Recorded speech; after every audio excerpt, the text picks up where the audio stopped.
बंदी छोड़ सतगुरु रामपाल जी परमेश्वर जी की जय हो। सत्साई भाई और बहनों, बहुत बड़ी दया, बहुत बड़ी मेहर पूज्य गुरुदेव भगवान की, सतगुरु रामपाल जी परमेश्वर जी की, जिनके शुभ आशीर्वाद से, विशेष आशीर्वाद से आप और हम सभी सत्सेवक भाई बहन साध संगति से जुड़कर इस कलयुग की बिचली पीढ़ी में उन्हीं के अमर तत्व ज्ञान को आधार बनाकर मोक्ष प्राप्ति के लिए दृढ़ता के साथ निरंतर भक्ति मार्ग पर आगे की ओर बढ़ रहे हैं। भाई और बहनों, इस कलयुग की बिचली पीढ़ी में परमेश्वर ने आप और हमारे ऊपर जो विशेष रजा बख्शी है, हमें मनुष्य जन्म दिया है, अपनी शरण में लिया है, हर प्रकार से अध्यात्म से परिचित करवाया है, हर प्रकार के धर्म कर्म की जानकारी दी है, तो आप और हमारी भी अब कुछ विशेष जिम्मेदारियां बनती हैं कि हम अपने पूज्य गुरुदेव भगवान के प्रति आजीवन वफादार रहें, हम स्वामी भगत बन के रहें। हमारे मन में कोई भी संशय, कोई भी डाउट सतगुरुदेव भगवान के प्रति और उनकी अमर भक्ति के प्रति नहीं होनी चाहिए। जब इतना विश्वास परमेश्वर हमारा देखेंगे तब वे हमें अपने चरणों में विशेष जगह देंगे। और कलयुग की बिचली पीढ़ी में परमेश्वर यही चाहते हैं कि ये आत्माएं जो युगों युगों से इस काल के लोक में धक्के खा रही हैं, मुझे ना पहचान कर, अब इस कलयुग की बिचली पीढ़ी में ये आत्माएं हमें पहचान लें।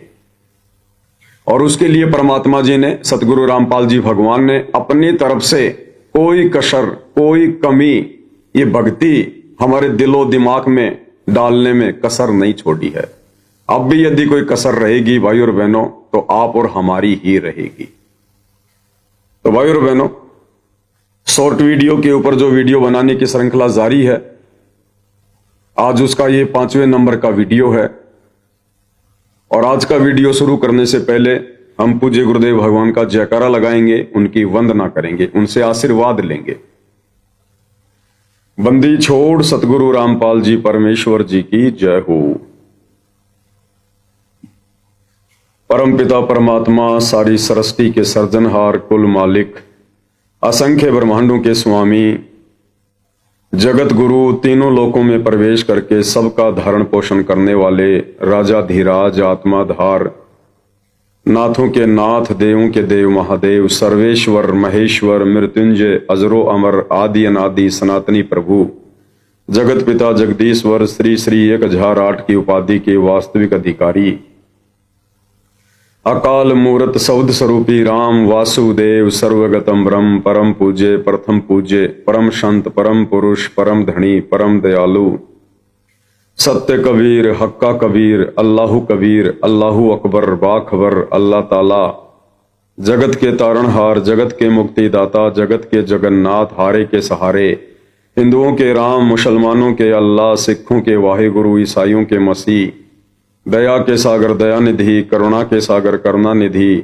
स्वयंभू परिभू, संकट मोचन, कष्ट हरण, मंगल करण, दुख भंजन, अविगत कबीर, निर्विकार निर्विषम परमात्मा, अलय अलेख सतगुरु, आदि अनादि सतगुरु, असली मर्यादा पुरुषोत्तम, असली राम, असली कृष्ण, असली घनश्याम, असली मुरारी, राजाओं के राजा, महाराजाओं के महाराजा, शहंशाहों के शहंशाह, सम्राटों के सम्राट, भगवानों के भगवान, अल्लाहों के अल्लाह, प्रभुओं के प्रभु, मसीहाओं के मसीह, सच्चे वाहिगुरु, बाबाओं के बाबा, पीरों के पीर, सेठों के सेठ, जगत सेठ, सावड़सा सेठ, सर्वगुण संपन्न, अनंत कोटि कलाओं के स्वामी, अनंत कोटि ब्रह्मांडों के नायक, योगियों में महायोगी, ध्यानियों में महाध्यानी, सिद्धों में परम सिद्ध, ज्ञानियों में तत्व ज्ञानी, ब्रह्म ज्ञानी, महाज्ञानी, परम ज्ञानी, सर्वश्रेष्ठ ज्ञानी, विज्ञानी, युवा कबीर, समरथ कबीर, असंवाद, अमित ओजा, सच्चे रहनुमा, करीम अल्लाह, सुभान अल्लाह,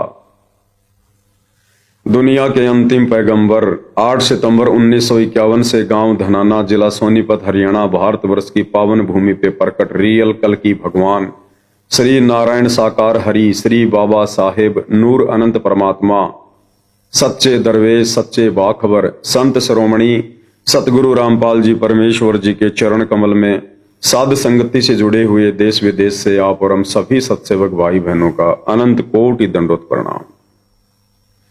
तो भाई और बहनों, पूज्य गुरुदेव भगवान ने अपनी तरफ से इस कलयुग की बिचली पीढ़ी में अपनी पहचान करवाने में अपने सत्संगों के माध्यम से कोई कसर नहीं छोड़ी है।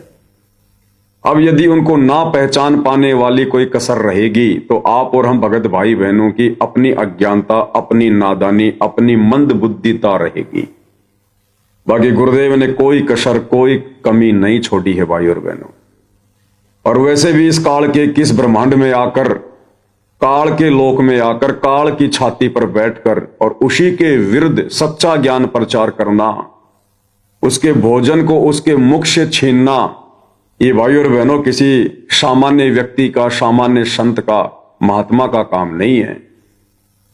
ये काल बली 21 ब्रह्मांड का राजा है, राजा। जैसे जंगल का राजा शेर होता है, शेर, और शेर के मुंह से निवाला छीनना ये जंगल के अन्य किन्हीं जानवरों के बस की बात नहीं है, क्योंकि बाकी सभी उससे डरते हैं, थर्राते हैं, उससे कांपते हैं। अगर शेर आ जाए तो अन्य जानवर चाहे कितना ही खूंखार क्यों ना हो, यदि वो भोजन कर रहा है, कोई शिकार करके, वो छोड़कर भाग जाता है।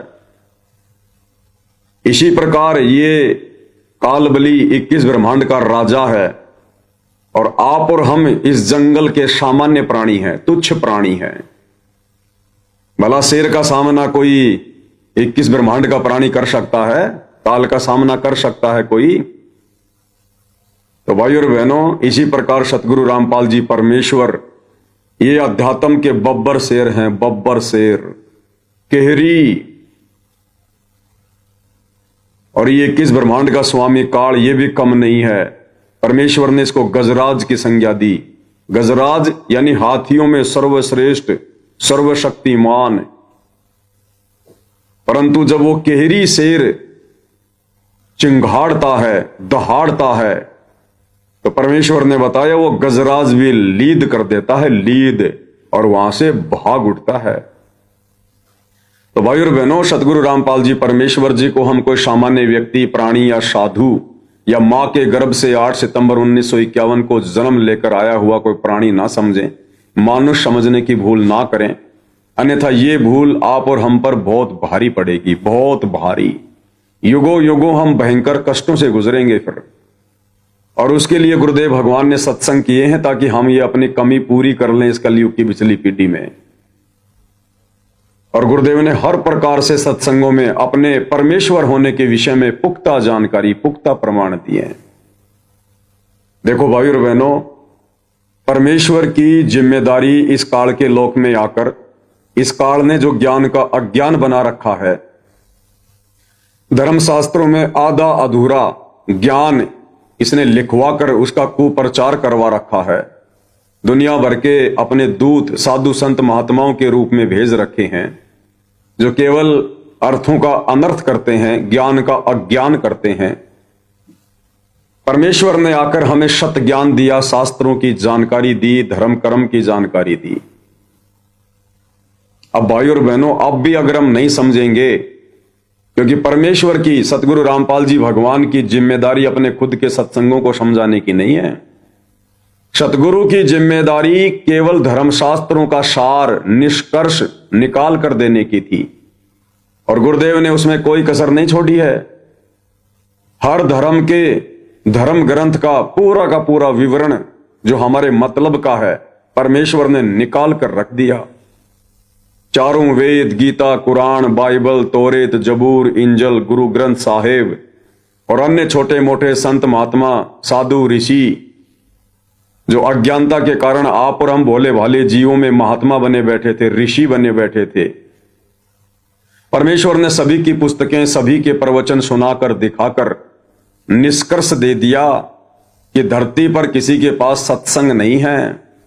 यहां कोई सत्संग कर ही नहीं सकता, कोई सच कहने की हिम्मत कह ही नहीं सकता। यहां सत्संग करने के लिए कबीर भगवान स्वयं तत्वदर्शी संत का चोला धारण करके, रूप धारण करके स्वयं ही सतलोक से चलकर आते हैं। वे स्वयं ही सत्संग कर सकते हैं, सच कह सकते हैं, और उसके बाद उनसे परिचित, उनके शरण में आने के बाद उनके बच्चे सच कह सकते हैं। अन्यथा 21 ब्रह्मांड में सच कहने की यहां किसी की औकात नहीं है और ना किसी को यहां सच का पता है। तो भाई और बहनों, गुरुदेव ने एक सत्संग के माध्यम से बखूबी अपनी पहचान करवाने की पूरी कोशिश की है। अब हम कितना पहचानेंगे, कितना समझेंगे उनके संकेतों को, उनके सत्संगों को, ये आप और हमारे संस्कार और हमारी बुद्धि स्तर के ऊपर निर्भर करता है। तो शॉर्ट वीडियो में एक छोटा सा सत्संग पूज्य गुरुदेव भगवान का, लगभग 20 से 25 सेकंड का, और गुरुदेव भगवान ने यहां पर काल के विषय में यह जानकारी देते हुए कि वो गुप्त रहता है, गुप्त। और गुरुदेव ने कहा कि वो गुप्त क्यों रहता है? क्या बाप, क्या एक पिता अपने संतान से छुप के रहना चाहेगा? क्या एक बाप अपने संतान से छुप के रहता है?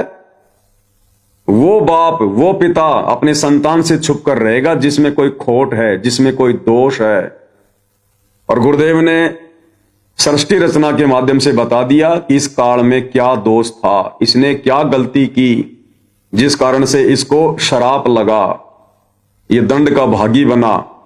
और उसके तहत ये अपने ही संतान, यानी 21 ब्रह्मांड में आने के बाद आप और हम सभी भाई बहन काल और दुर्गा की संतान कहलाती हैं। ये अपने ही बच्चों से, अपने ही संतानों से छुप के रहता है।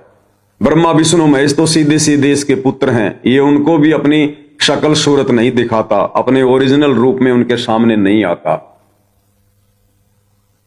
और आगे गुरुदेव भगवान ने निर्णय दिया कि वो परमात्मा वो छुप के नहीं रहता, वो परमात्मा सर्व के समक्ष आता है, तत्वदर्शी संत बन के आता है, अपने रूप को हल्का करके आता है, अपने आप को छुपा कर ज्ञान प्रचार करता है। और आज से पहले हम उसको पहचान नहीं पाए। और आगे गुरुदेव ने कहा कि अब पहचानेंगे, अब पहचानेंगे। क्या कह रहे हैं गुरुदेव भगवान? ध्यान से सुनिए भाई और बहन। मेरा ही अटल सिद्धांत है, मैं अपनी योग माया से छुपा रहता हूं, किसी के सामने नहीं आता। और ये भगवान ने सृष्टि रचना बताई थी कबीर परमात्मा ने कि इसने गलती करता है, ये 1 लाख जीवों को, मनुष्य शरीरधारियों को रोज खाता है, या बुचड़ खाना खोल रखा है इसने, कहीं दुर्घटना में मर गए, किधर फ्लड आ गई, कहीं पर और कारण हो गया। 1 लाख को रोज काटता है और उसका आहार करता है, इसलिए छुपा रहता है। इसके अंदर दोष है कोई ना? पिता अपनी छुप कर रहता है। हमारा असली पिता पूर्ण परमात्मा परम अक्षर ब्रह्म कबीर साहब है, वो हमारे पास साथ घूमते रहे, लेकिन हम पहचान नहीं सके क्योंकि हमारे पास उनको पहचानने वाला वो चश्मा नहीं था। क्या कह रहे हैं गुरुदेव कि हमारे पिता, हमारे परमात्मा, हमारे बाप, वो कबीर देव भगवान, वो छुपके नहीं रहते, वो हमारे साथ साथ घूमते रहे, लेकिन हम उनको पहचान नहीं पाए क्योंकि हमारे पास में पहचानने का कोई साधन नहीं था, पैमाना नहीं था। और आगे गुरुदेव क्या कह रहे हैं? अब पहचानेंगे। क्या कह रहे हैं? अब पहचानेंगे। सुनिए, अब वो ऐनक दास देगा आपको, उससे देखना अपने भगवान को, अब पहचानो क्या।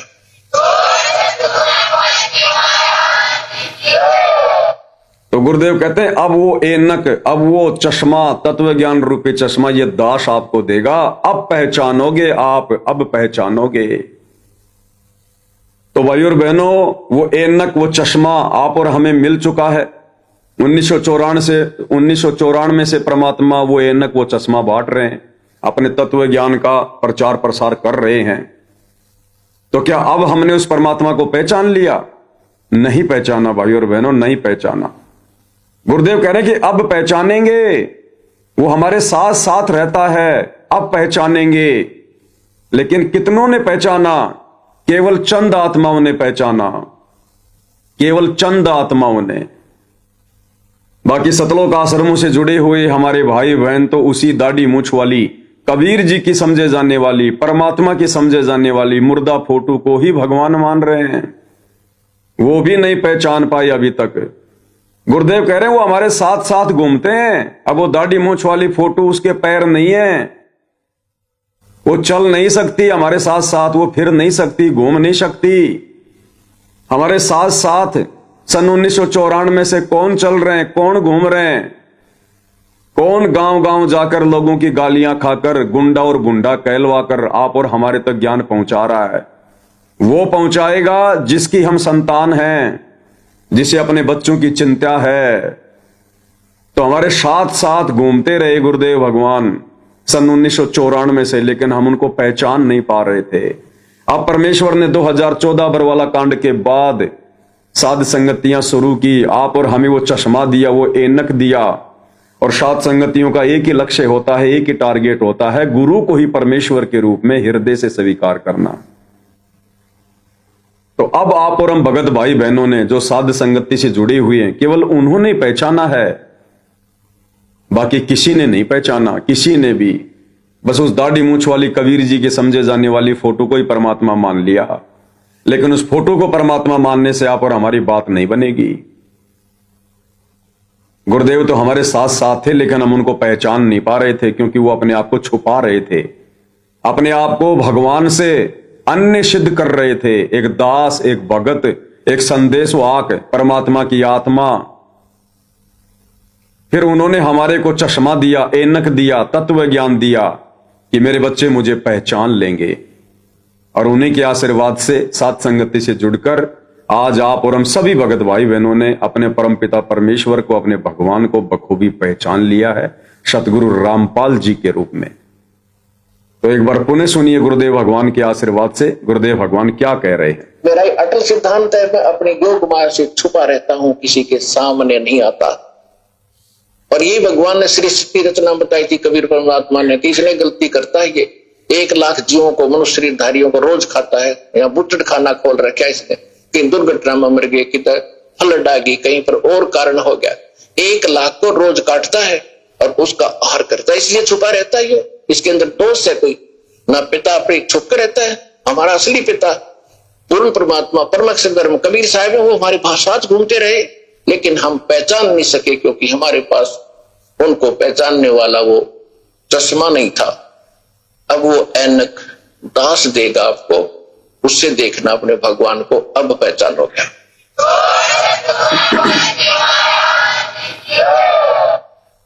अभी सत्संग को सुनकर बहुत सारे भगत भाई बहन कह सकते हैं कि जी वो परमात्मा तो कबीर जी हैं, गुरु जी तो हमें उसकी फोटो भी दिया करते थे नाम दीक्षा के समय, दाढ़ी मूछ वाली, कि बच्चों इस फोटो को अपने घर में रखना, अपने दरबार में रखना। तो गुरु जी ने जिस कबीर भगवान की पहचान करवाई है, वो तो दाढ़ी मूछ वाले कबीर जी हैं। और दाढ़ी मूछ वाली फोटो के विषय में गुरु जी कह रहे हैं कि बच्चों तुम अब पहचानोगे अपने कबीर भगवान को, अब पहचानोगे तुम अपने कबीर भगवान को। तो भाई और बहनों, गुरुदेव भगवान हमें उस दाढ़ी मूछ वाली फोटो के विषय में नहीं कह रहे हैं, इस बहम में मत रहना।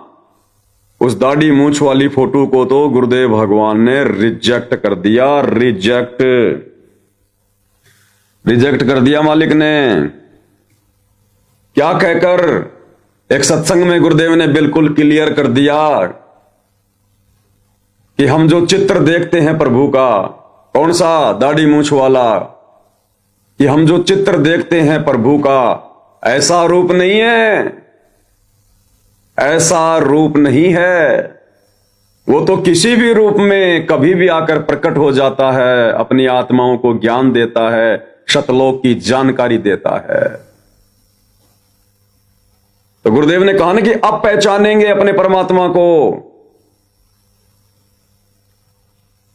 तो 90% संगत ने तो दाढ़ी मूछ वाली कबीर जी की समझे जाने वाली फोटो को ही परमात्मा मान लिया, परमात्मा को नहीं पहचान पाए कि सतगुरु रामपाल जी ही कबीर भगवान है, परमेश्वर है, परमात्मा है, नहीं पहचान पाए। और ये मान लिया कि गुरु जी हमें जो फोटो दिखा रहे हैं बस यही कबीर जी है, और उसी के ऊपर आश्रित हो गए। और गुरुदेव करें अब पहचानेंगे, अब पहचानोगे। अगर वही फोटो होती कबीर भगवान, तो गुरु जी ये क्यों कहेंगे कि अब पहचानोगे? अरे वो पहचान तो गुरु जी करवा ही रहे हैं। सन 1994 से गुरु जी वो फोटो दिखा रहे हैं हमारे को कि बच्चों ये कबीर भगवान है, ये कबीर भगवान है। तो भगवान को तो हमने पहचान लिया, वो फोटो हमने देख ली, हम सब जानते हैं कि कबीर जी की फोटो है, कबीर जी की फोटो है। फिर गुरु जी क्यों कह रहे हैं कि अब पहचानोगे? तो फिर वो दाढ़ी मूछ वाले कौन थे फिर, जो गुरु जी कह रहे हैं कि भगवान को तो तुम अब पहचानोगे? तो परमेश्वर वे स्वयं हैं, परमात्मा वे स्वयं हैं। और उस दाढ़ी मूंछ वाली फोटो को उन्होंने रिजेक्ट कर दिया। रिजेक्ट क्या कहकर, ध्यान से सुनिए भाई और बहनों, बड़ा अनमोल सत्संग है। क्या कह रहे हैं भगवान?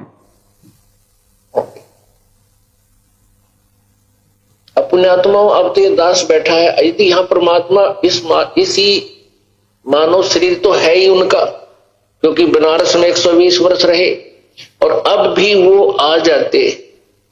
जो हम चित्र देखते हैं प्रभु का, ऐसा चित्र नहीं है।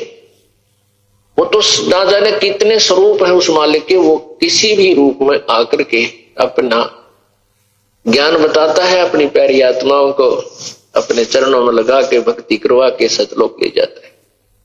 तो क्लियर कर दिया भाई और बहनों गुरुदेव भगवान ने। इस दाढ़ी मूंछ वाली फोटो को गुरुदेव भगवान ने बिल्कुल रिजेक्ट कर दिया। रिजेक्ट।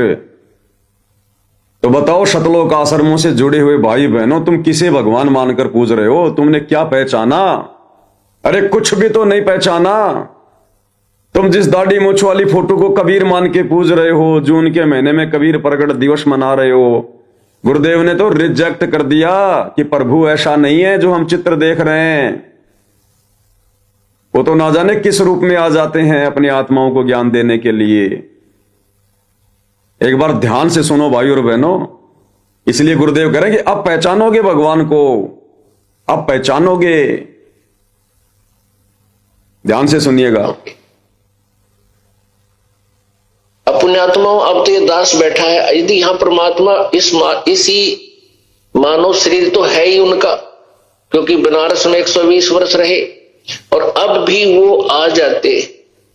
जो हम चित्र देखते हैं प्रभु का, ऐसा चित्र नहीं है। वो तो ना जाने कितने स्वरूप है उस मालिक के। जो हम चित्र देखते हैं ऐसा चित्र नहीं है परमात्मा का, ऐसा रूप नहीं है। तो गुरुदेव ने बिल्कुल क्लियर कर दिया कि ये दाढ़ी मूंछ वाली फोटो परमात्मा नहीं है, कबीर जी नहीं है। और कह दिया कि अब पहचानोगे अपने परमात्मा को, वो तो तुम्हारे साथ साथ ही घूमता है। तो फिर किसको पहचानेंगे? दाढ़ी मूंछ वाली को तो रिजेक्ट कर दिया, जिसको संगत अपना कबीर भगवान मान के बैठी थी। और गुरुदेव कह रहे कि अब पहचानोगे। तो बताओ फिर और बच कौन गया पहचानने के लिए? अब बच गए सतगुरु रामपाल जी। तो कौन हुए सतगुरु रामपाल जी? स्वयं कबीर भगवान, कबीर परमात्मा, आत्मा के पिता परमेश्वर। तो ये है वो बंदी छोड़, वो परमात्मा, सतगुरु, भक्ति मुक्ति का दाता, जिसको ना पहचान कर आप और हम भाई बहन असंख्य युगों से इसी काल के लोक में धक्के खा रहे थे, 84 लाख योनियां भोग रहे थे। सन 1994 से वर्तमान समय तक परमेश्वर को इतना संघर्ष केवल इसी बात के लिए करना पड़ रहा है, ज्ञान देने के लिए नहीं, अपनी पहचान करवाने के लिए। अरे ज्ञान तो वही था जो परमेश्वर ने 1994 से 1997 तक दिया। सारा ज्ञान, सारे सत्संग, सारा निष्कर्ष गुरुदेव ने 1994 से 2000 तक के सत्संगों में दे रखा है। उसके बाद गुरुदेव ने आप और हमें शास्त्रों से परिचित करवाने के लिए ये वेद, गीता, कुरान, पुराण, बाइबल ये दिखाने पड़े। अन्यथा गुरुदेव ने जो सत्संग किए हैं 1994 से सन 2000 तक, रियल सत्संग तो वही हैं, और उन्होंने क्लियर कर रखा उन सत्संगों में। अब भी यदि हम नहीं पहचानेंगे और अपने गुरु को एक मानुष मानते रहेंगे और परमात्मा उसी कागज के टुकड़े को मानते रहेंगे, दाढ़ी मूंछ वाली फोटो को, फिर हमारा कैसे भला होगा? हम कैसे अपने घर जा पाएंगे अगर परमात्मा की पहचान नहीं हुई तो? अगर हमें यही विश्वास नहीं बना, क्योंकि जिसको हम कबीर भगवान मान के बैठे थे उसको तो गुरु जी ने रिजेक्ट कर दिया कि ऐसा चित्र नहीं है परमात्मा का, उनका रूप ऐसा नहीं है। बताओ फिर और कौन भगवान बच गया? फिर तो सतगुरु रामपाल जी बच गए, ये तत्वदर्शी संत बच गया। तो कौन हुआ कबीर भगवान? ये स्वयं हुए, स्वयं। एक बार फिर से पूरा सत्संग सुनिए भाई और बहनों। और आगे गुरुदेव भगवान कह रहे हैं कि अब ये आप लोगों ने सोचना है, ये आप लोगों ने देखना है, आप लोगों ने सोचना है। अब आप इस बात को पहचान कर कैसा व्यवहार करोगे दास के साथ में। अपने पुण्यात्माओं, अब तो ये दास बैठा है, यदि यहाँ परमात्मा इसी मानव शरीर तो है ही उनका, क्योंकि बनारस में 120 वर्ष रहे, और अब भी वो आ जाते। जो हम चित्र देखते हैं प्रभु का, ऐसा चित्र नहीं है। वो तो ना जाने कितने स्वरूप है उस मालिक के, वो किसी भी रूप में आकर के अपना ज्ञान बताता है, अपनी प्यारी आत्माओं को अपने चरणों में लगा के भक्ति करवा के सतलोक ले जाता है। अब आज हम भगवान की तलाश कर रहे हैं। अब आगे ध्यान से सुनना। परमात्मा क्या अनमोल वस्तु है, क्या अनमोल है, कितना उसके अंदर गुण है। यदि आज हमें वो मिल जाए, आपके सामने आ जाए, तो आपकी क्या स्थिति होगी? एक बार सोचना, जो भक्त आत्माएं हैं गहराई से सोचे। क्या करें गुरुदेव भगवान कि हमें भगवान की तलाश, हमें परमात्मा की तलाश, उसके लिए हम भटक रहे हैं। और अगर आज वो परमात्मा आपके सामने आ जाए, आपसे बातें करे, आपको सत्संग सुनाए, तो आप आत्माओं की कैसी स्थिति होगी? गुरुदेव कह रहे हैं एक बार जोर देकर सोचो, जो पुण्य आत्माएं हैं, एक बार जोर देकर सोचो। यानी भाई और बहनों, गुरुदेव भगवान ये तो कह नहीं रहे कि मैं कबीर हूं, मैं परमात्मा हूं, लेकिन संकेतों में कहने में कोई कमी नहीं छोड़ रहे।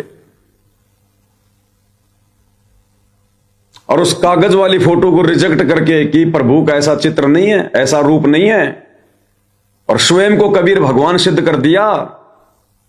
और कह रहे हैं जिस भगवान के लिए हम भटक रहे हैं युगों युगों से, अब वो भगवान अगर तुम्हारे सामने आ जाए, तो पुण्यात्माओं उस परमात्मा के साथ में तुम कैसा व्यवहार करोगे? और आगे गुरुदेव कह रहे हैं मान लो इस आश्रम में इस दास की जगह वो कबीर भगवान आ गए और आपके सामने बैठ के सत्संग कर रहे हैं। अब बताओ तुम्हारी कैसी स्थिति होगी? फिर इस दास के साथ में, अपने गुरु के साथ में तुम कैसा व्यवहार करोगे? फिर क्या फिर भी उस कागज की मुर्दा फोटो को भगवान मान के पूजोगे? उसका कबीर प्रकट दिवस मनाओगे? उसी को अपने दरबार में रखोगे? जब ये पता चल जाए कि हमारा गुरु ही कबीर भगवान है। ध्यान से सुनो भाई और बहनों। अब जैसे भूखे को भोजन सामने मिल जाए और निर्धन को सामने धन की थैली नजर आवे, तो कैसी तड़फ होगी उसकी। प्यासे को पानी मिल जावे तो कैसी श्रद्धा करेगा, टूट कर पड़ेगा उसके ऊपर। धन है तो ठाकर सीने के नु देख कर भाग लेगा, छुपा जो कि इसने कोई देख ना ले। और सामने भोजन है तो ऐसी सब टूट के पड़ जाएगा, फटाफट खाएगा, अपनी जान बचाएगा। ऐसे ही हमें जब परमात्मा आज मिल जावे, आपके सामने आ जावे, क्योंकि हम उसी की तलाश में तो भटक रहे हैं, तो आपकी कैसी श्रद्धा होगी ये आप अपने अपने स्तर से सोच सकते हैं। अब वो भगवान यहां आ जाए, अरदास के स्थान पर बैठकर सत्संग करने लग जाए, क्योंकि ज्ञान तो देना ही पड़ेगा।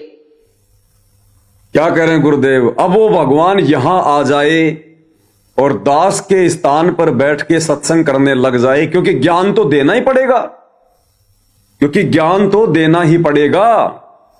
यानी कबीर भगवान भी आएगा तो ज्ञान ही देगा। तो सोचो फिर हमारे गुरुदेव कौन है? ज्ञान ही तो दे रहे हैं। वो दाढ़ी मूछ वाली फोटो हमें कोई ज्ञान थोड़ी दे रही है, सत्संग थोड़े सुना रही है, हमारी शंकाओं का समाधान थोड़ी कर रही है। उस दाढ़ी मूछ वाली फोटो से तो लाखों गुना बड़ा और महान ये तुम्हारा भाई पवन दास है, जो आप लोगों की शंकाओं का समाधान कर रहा है, आप लोगों को गुरु की महिमा बता रहा है। अरे उस दाढ़ी मूछ वाली फोटो के बजाय तो अगर मुझ पवन दास के लाइव वीडियो देखो, साथ संगति से जुड़ो, तो लाखों गुना ज्यादा आपको बेटर रिजल्ट मिलेगा, लाखों गुना ज्यादा बेटर। तो गुरुदेव कह रहे हो भगवान आ जावे और अपना ज्ञान देवे, क्योंकि ज्ञान तो देना ही पड़ेगा। तो भगवान आएगा तो ज्ञान ही देगा ना। अरे मान लो वो दाढ़ी मूछ वाला कबीर भी आएगा तो वो भी तो ज्ञान ही देगा, बिना ज्ञान के लेके जाएगा क्या सतलोक? तो सतगुरु रामपाल जी 1994 से वो तत्व ज्ञान ही तो दे रहे हैं, वो दुनिया से न्यारा ज्ञान ही तो दे रहे हैं, शास्त्र प्रमाणित ज्ञान ही तो दे रहे हैं, जो 21 ब्रह्मांड का ज्ञान नहीं है। तो कौन दे सकता है? वो कौन दे रहा है? सतगुरु रामपाल जी दे रहे हैं, ये स्वयं कबीर भगवान दे रहे हैं। और दाढ़ी मूछ वाली फोटो को रिजेक्ट कर दिया। समझदार आत्माओं के लिए संकेत ही काफी है। ये परमात्मा ऐसा नहीं है जैसा तुम इन चित्रों में देख रहे हो। तो बताओ फिर हमने क्यों परमात्मा मान लिया उस दाढ़ी मूछ वाले को? सिर्फ इसीलिए कि बार बार हमें गुरुदेव वो चित्र दिखा रहे हैं, आश्रमों में वो चित्र लगा रहे हैं। अरे वो तो उनकी मजबूरी है। अरे जब तक सतगुरु रामपाल जी के शिष्य, उनके भगत सतगुरु रामपाल जी को ज्ञान को आधार बनाकर कबीर भगवान नहीं मानेंगे, हृदय से स्वीकार नहीं करेंगे, तो सतगुरु रामपाल जी की तो मजबूरी है किसी और को कबीर भगवान बताना, किसी और को परमात्मा बता के सत्संग सुनाना। और जिस दिन इस ज्ञान को आधार बनाकर हम अपने गुरु को परमात्मा मान लेंगे, फिर आगे गुरुदेव को कोई जरूरत नहीं है दाढ़ी मूछ वाली फोटो को भगवान बताना या उसका प्रकट दिवस मनाना। फिर क्या आवश्यकता रह जाएगी जब हमने ओरिजिनल कबीर को पहचान लिया, अपने गुरु को ही कबीर मान लिया?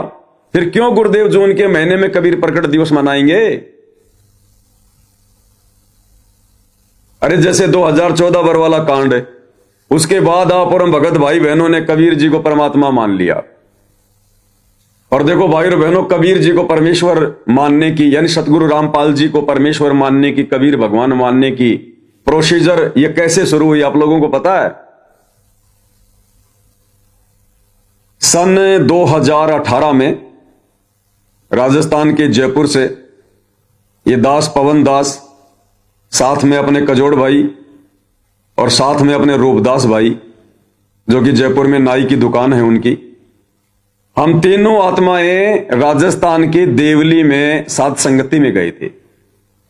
और वहां से साध संगति पूरी करके रूपदास भगत जी की मारुति 800 गाड़ी थी, उसमें हम गए थे तीनों भाई। और जब हम वापस आए तो एक जगह रास्ते में चाय पीने के लिए रुक गए, क्योंकि उस समय तो बाहर का खाना पीना हम लोग जो है वो किया करते थे। तो रास्ते में पता चला कि यहां की चाय बहुत फेमस है, लंबा लंबा कांच का गिलास था। तो रूपदास जी जो है वो चाय ज्यादा पीते हैं, नाई का काम है ना, बिना चाय पिए बिना काम होता नहीं उनसे इतना। तो वहां हम लोगों ने गाड़ी रोक ली साइड में, तीनों भाई चाय पीने लग गए। और गाड़ी में बैठे बैठे देखो रूपदास जी को परमात्मा ने प्रेरणा करी और कहा कि भगत जी, हम लोग क्यों उस दाढ़ी मूछ वाले को भगवान मान के उसका कबीर प्रकट दिवस मना रहे हैं? क्यों ना हम 2019 से अपने गुरु जी को ही कबीर भगवान मानकर, वे तो कबीर हैं ही, क्यों ना हम अपने गुरु जी का ही कबीर प्रकट दिवस मनाएं? क्योंकि भगवान तो दो नहीं हो सकते ना, भगवान तो एक ही है। चाय पीते पीते अचानक से परमात्मा ने उनको प्रेरणा की। तो बीच में फिर कजोड़ भगत जी बोले, भाई बात तो बिल्कुल सही है, भाई बिल्कुल सही बात है भाई, जो हमें ज्ञान दे रहा है, जो हमें नाम दे रहा है, हमें सत्संग सुना रहा है, हमारे लिए गालियां खा रहा है, संघर्ष कर रहा है, तो हमारे लिए तो वही हमारा भगवान हो गया। और अगर वो दाढ़ी मूछ वाला भगवान है तो फिर वो सामने क्यों नहीं आ रहा? फिर वो आकर सत्संग क्यों नहीं सुना रहा? वो फिर काल की तरह छुपके क्यों रहता है अगर वो दाढ़ी मूछ वाला ही भगवान है तो? और भाई और बहनों, ये पीछे जो गुरुदेव भगवान ने अभी बताया आपको कि पुण्यात्माओं, उस प्रभु का रूप ऐसा नहीं है। यानी गुरुदेव खुद दाढ़ी मूछ को रिजेक्ट कर रहे हैं, क्योंकि वर्तमान में संगत जिस फोटो को, जिस चित्र को भगवान मान के पूज रही है, उसके तो दाढ़ी मूछ हैं। और गुरुदेव ने कह दिया कि प्रभु का ऐसा चित्र नहीं है जो हम ये चित्र देख रहे हैं, प्रभु ऐसा नहीं है। इसका मतलब गुरुदेव ने क्लियर कर दिया कि वो दाढ़ी मूछ वाला नहीं है, वो कबीर भगवान, वो दाढ़ी मूछ नहीं रखता, वो बिना दाढ़ी मूछ के है। और दास ने तो 1 लाख रुपए की नगद घोषणा कर रखी है कि सतगुरु रामपाल जी का कोई भी भगत ये साबित कर दे कि सतलोक में कबीर परमात्मा के दाढ़ी मूछ है। और देखो गुरुदेव इस सत्संग में बिल्कुल क्लियर कर रहे हैं कि ऐसा चित्र नहीं है प्रभु का। एक बार फिर से सुनो भाई और बहनों,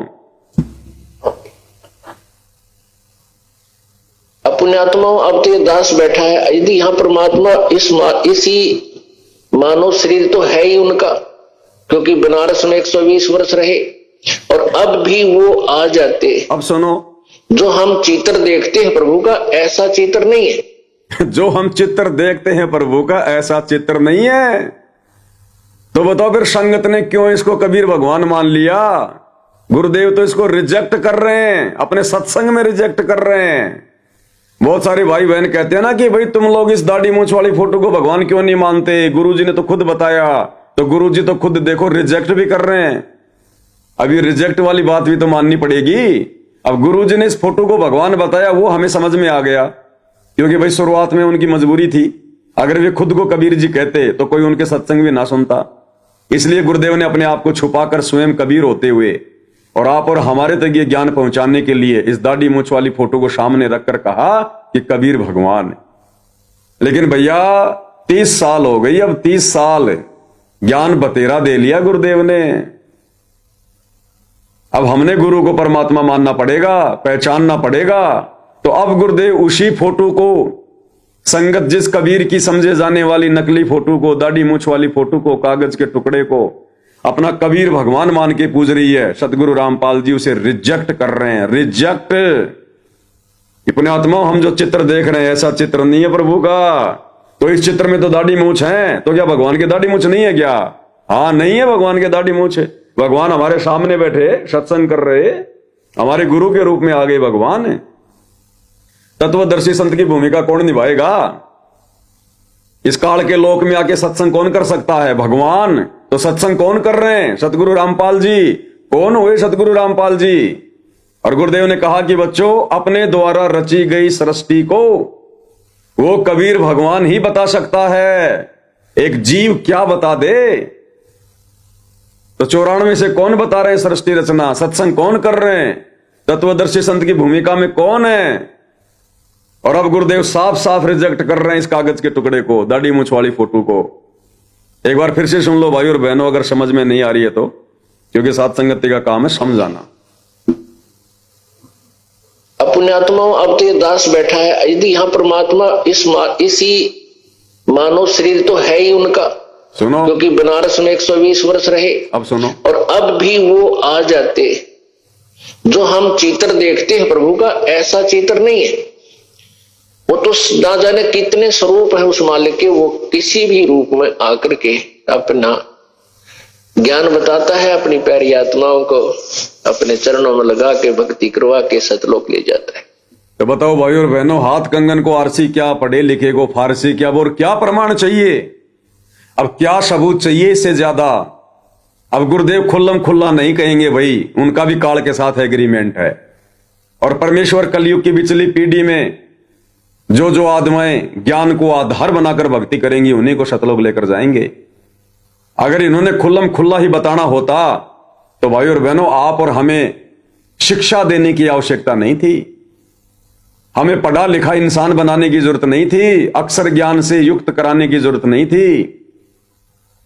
पिछले 15-20 वर्षों से धर्मशास्त्रों को खोल खोल के दिखाने की जरूरत नहीं थी। दुनिया में गुंडा और बुंडा कहलवाने की जरूरत नहीं थी।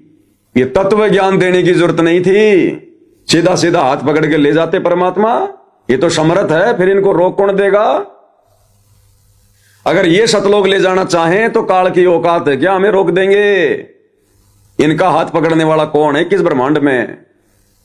इसलिए परमेश्वर ने ज्ञान आधार का मार्ग चुना है वर्तमान कलयुग की पिछली पीढ़ी का, कि जो आत्माएं मेरे ज्ञान को आधार बनाकर और हृदय से अपने गुरु को ही परमेश्वर मानकर भक्ति करेंगी, उन्हीं आत्माओं को परमेश्वर सतलोक ले जाने की सोचेंगे।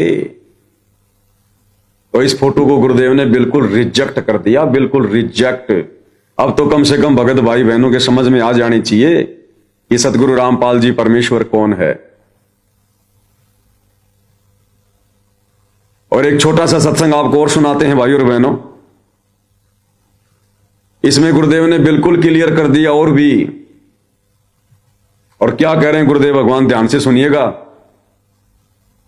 यदि इस दास के स्थान पर आज कबीर परमेश्वर भी आ जाते, क्योंकि जिस समय कबीर परमेश्वर जिस रूप में आए थे वो तो तुमने देखा नहीं, वर्तमान वाला ने। और वो परमात्मा किस रूप में आए थे, ये तो जो हमने चित्र बनाए तो हमारा एक अपना इमेजन है, अपना सपोजिशन है, अपना माना हुआ बनाया है।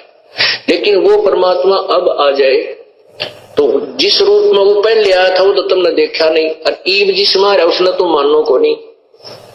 तो बात कैसे बनेगी? अब बताओ भाई और बहनों, इतना क्लियर कर दिया गुरुदेव ने, अंधे से अंधा, मूर्ख से मूर्ख व्यक्ति भी समझ जाए कि गुरुदेव भगवान क्या कहना चाह रहे हैं, कहां निशाना लगाना चाह रहे हैं, क्या कह रहे हैं गुरुदेव भगवान। एक एक शब्द को दोबारा ध्यान से सुनो भाई और बहनों। यदि इस दास के स्थान पर आज कबीर परमेश्वर भी आ जाते, क्योंकि जिस समय कबीर परमेश्वर जिस रूप में आए थे वो तो तुमने देखा नहीं। क्या कह रहे हैं गुरुदेव कि जिस समय कबीर परमात्मा जिस रूप में आए थे, यानी 650 साल पहले, तो गुरुदेव कह रहे हैं कि वो रूप तो तुमने देखा नहीं वर्तमान वालों ने। तो फिर भाई ये फोटो किसकी है? अरे फिर ये फोटो किसकी है दाढ़ी मूंछ वाली? इसी को तो सब कबीर जी मान के पूछ रहे हैं कि 650 साल पहले आए थे। और गुरुदेव कह रहे हैं कि पुण्यात्मा जिस समय कबीर परमात्मा आए थे 650 साल पहले, वो जिस रूप में आए थे, जैसी उनकी शक्ल थी, उनका चेहरा था, वो तो तुम लोगों ने देखा नहीं वर्तमान वालों ने, यानी आप और हमने, कलयुग की पिछली पीढ़ी वालों ने। तो फिर गुरुजी जो ये दाढ़ी मूंछ वाली फोटो दिखा रहे हैं, फिर ये किसकी है? तो समझ जाओ भाई और बहनों, अब तो समझ जाओ कि 650 साल पहले परमात्मा जिस रूप में आए थे वो तो तुमने देखा नहीं वर्तमान वालों ने, यानी आप और हमें कह रहे हैं गुरुदेव। तो रिजेक्ट कर दिया गुरुदेव ने इस दाढ़ी मूंछ वाली फोटो को। अगर यही कबीर होता, यही कबीर का रूप होता, तो ये बात क्यों कहेंगे गुरुदेव कि 650 साल पहले परमात्मा जिस रूप में आए थे वो तो तुमने देखा नहीं वर्तमान वालों ने। दोबारा सुन लो। यदि इस दास के स्थान पर आज कबीर परमेश्वर भी आ जाते,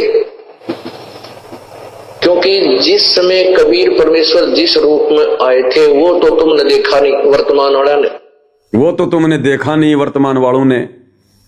फिर गुरुजी हमें जो फोटो दिखा रहे हैं, नाम दीक्षा के समय दे रहे हैं दाढ़ी मूंछ वाली, फिर ये किसकी है? और आगे सुनो क्या कह रहे हैं। और वो परमात्मा किस रूप में आए थे, ये तो जो हमने चित्र बनाए तो हमारा एक अपना इमेजन है, अपना सपोजिशन है, अपना माना हुआ बनाया हुआ बना। क्या कह रहे हैं गुरुदेव?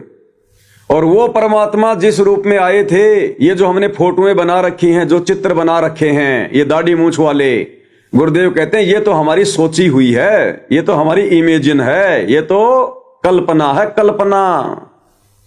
रिजेक्ट कर दिया गुरुदेव ने। ये दाढ़ी मूंछ वाली फोटो कबीर भगवान की फोटो नहीं है, उनका रूप ऐसा नहीं है, उनका चेहरा ऐसा नहीं है। लकी देखना रे, सिग्नल गए, सिग्नल गए।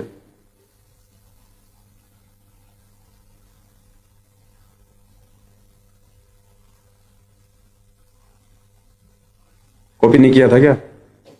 तो फिर कर फटाफट।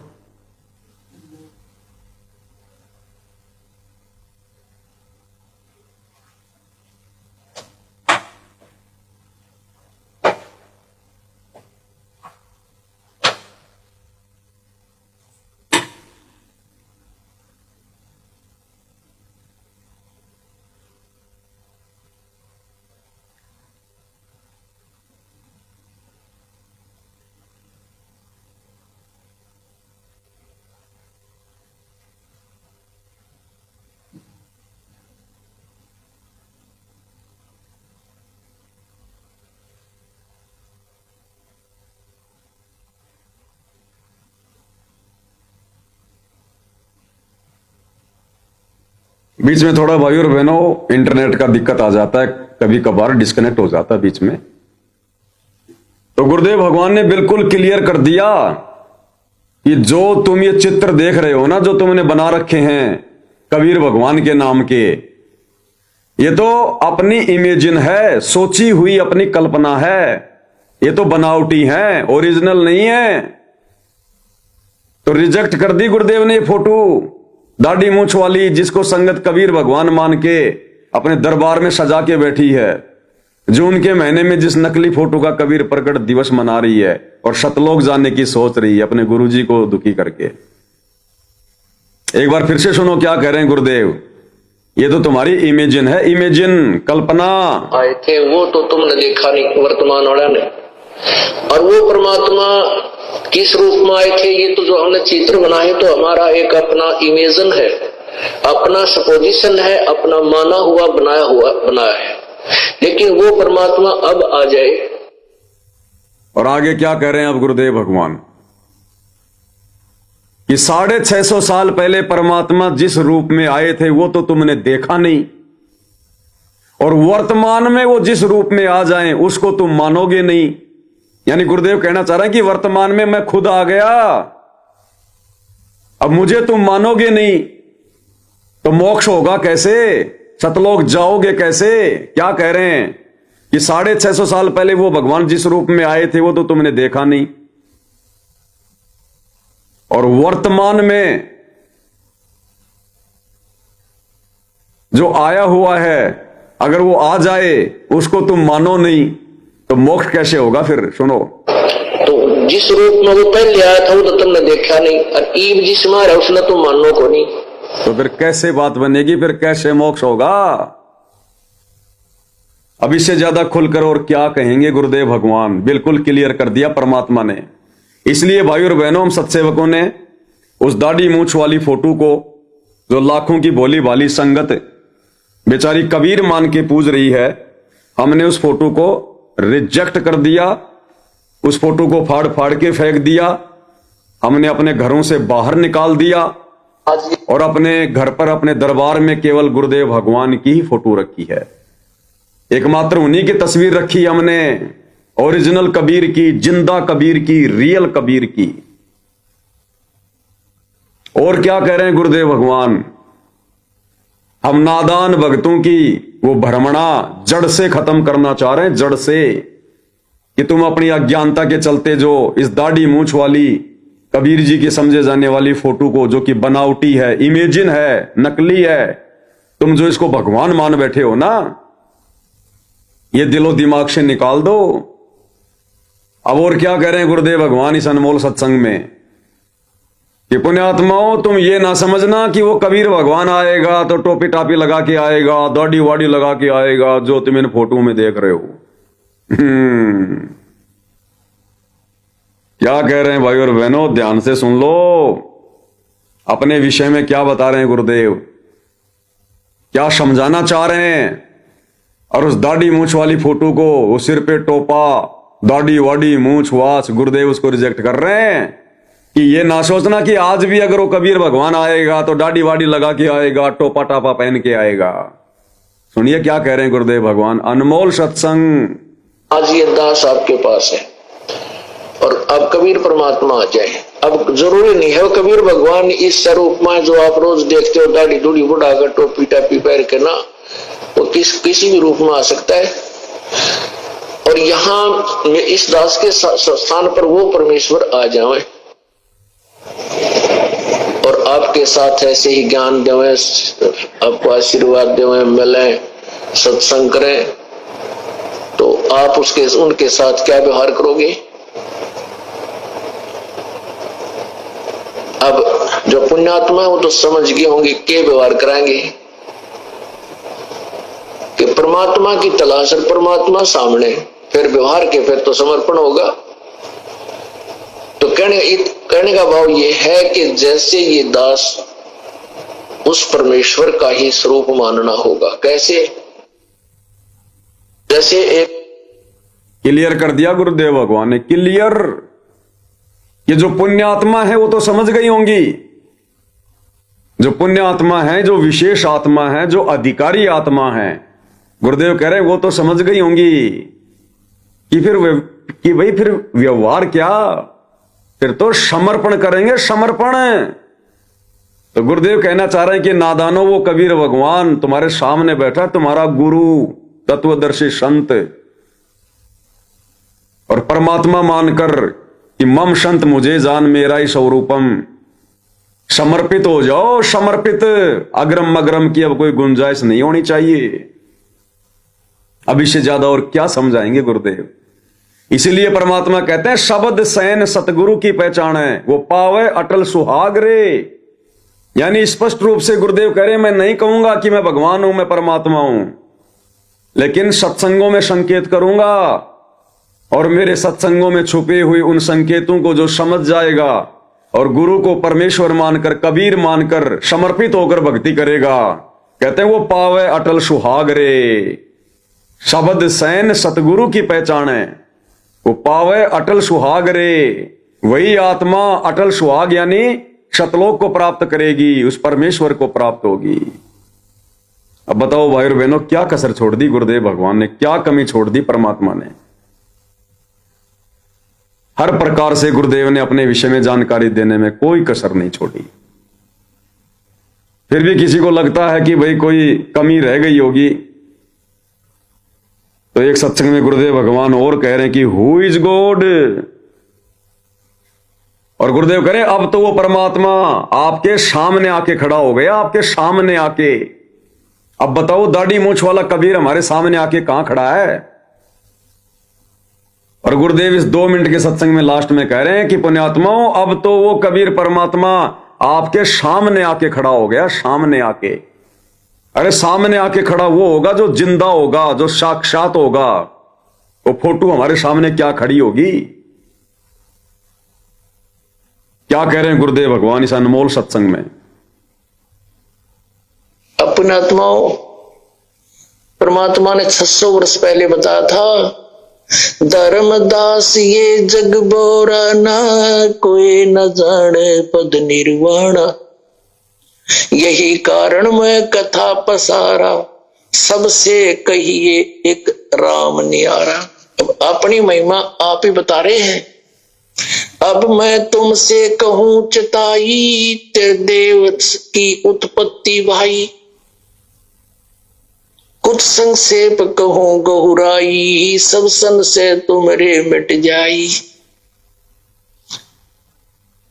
कहते हैं मां अष्टंगी पिता निरंजन, ये जमदारुण वंशन अंजन। पहले कीन निरंजन राई, पीछे से माया उपजाई। माया रूप देख अति शोभा, देव निरंजन तन मन लोभा। निरंजन कीने भोग विलासा, माया को रही तब आशा। 3 पुत्र अष्टंगी जाए, ब्रह्मा विष्णु शिव नाम धराए। अब सुनिए, अपने आत्माओं, एक तो परमात्मा सामने आकर खड़ा हो गया कि आई एम गॉड। क्या कह रहे हैं कि पुण्यात्मा, इब तो परमात्मा सामने आके खड़ा हो गया कि आई एम गॉड। इब, अरे कलयुग की पिछली पीढ़ी में आप और हमारे सामने कि पुण्यात्माओं, इब तो परमात्मा हमारे सामने आके खड़ा हो गया कि आई एम गॉड। अब इससे ज्यादा और क्या कहेंगे? अब खुल के नहीं कहेंगे कि मैं ही कबीर हूं। क्या कह रहे हैं एक बार फिर से ध्यान से सुन लो। निरंजन कीने भोग विलासा, माया को रही तब आशा। सुनो, 3 पुत्र अष्टंगी जाए, ब्रह्मा विष्णु शिव नाम धराए। पुण्यात्माओं, एक तो परमात्मा सामने आकर खड़ा हो गया कि आई एम गॉड। इब तो परमात्मा सामने आके खड़ा हो गया कि आई एम गॉड। और फिर गुरु जी क्या कह रहे हैं? अब आपने यही निर्णय करना है, हु इज गॉड। अब आपने यही निर्णय करना है कि हु इज गॉड, परमात्मा कौन है? वो दाढ़ी मूंछ वाली कबीर जी की समझे जाने वाली फोटो, या खुद तुम्हारा गुरु जो अपनी महिमा स्वयं तुम्हें बता रहा है, समझा रहा है? क्या कह रहे हैं? अब आपने यही निर्णय करना है। कबीर साहब कहते हैं आई एम गॉड। और बालक तो बालक अंधे से अंधा इन वचनों को सुनकर समझ सकता है कि हु इज गॉड। सबसे पहले हमने ये निर्णय करना है, हु इज गॉड। क्या कह रहे हैं गुरुदेव कि अंधे से अंधा, बालक से बालक भी इन वचनों को सुनकर ये निर्णय कर सकता है कि हु इज गॉड। और सबसे पहले हमने यही निर्णय करना है कि हु इज गॉड, परमात्मा कौन है। इन वचनों को सुनकर, क्या ये वचन, ये प्रवचन, ये सत्संग कबीर जी के अलावा कोई सुना सकता है?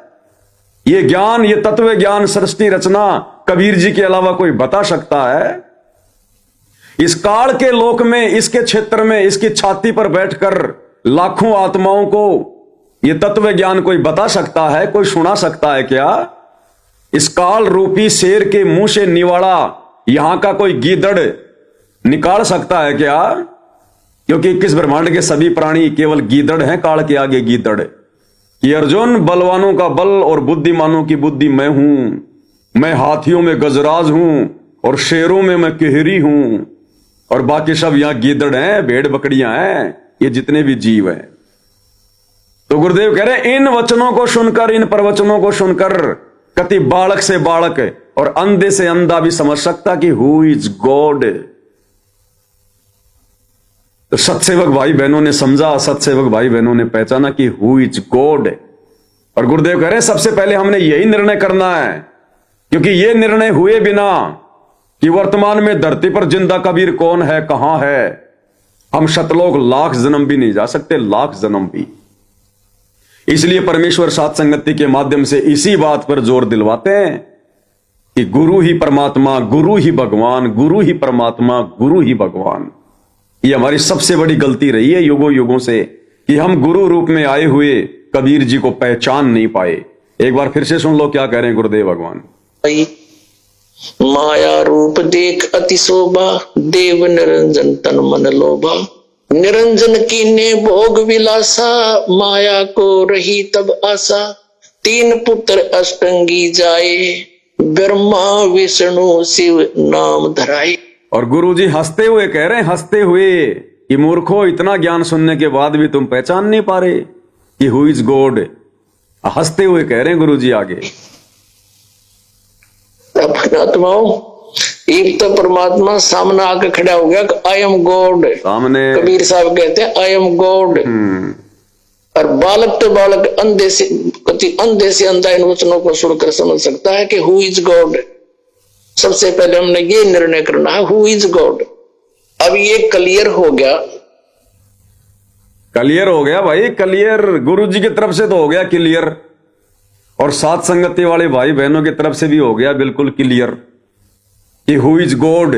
सतगुरु Rampal ji is God, Satguru Rampal ji is Kabir, and Kabir ji is God, nothing else in the universe. इनके अलावा और कोई नहीं है, कुछ भी नहीं है इनके अलावा। और तभी हम मुक्ति पाएंगे, हम मोक्ष पाएंगे। और एक अनमोल सत्संग आपको और सुनाते हैं गुरुदेव भगवान का। भाई और बहनों, अपने पास तो पिटारा है परमात्मा की दया से, 1500 सत्संग हैं, वो यही साबित करेंगे कि who is God, who is God, who is God. Satguru Rampal ji is God.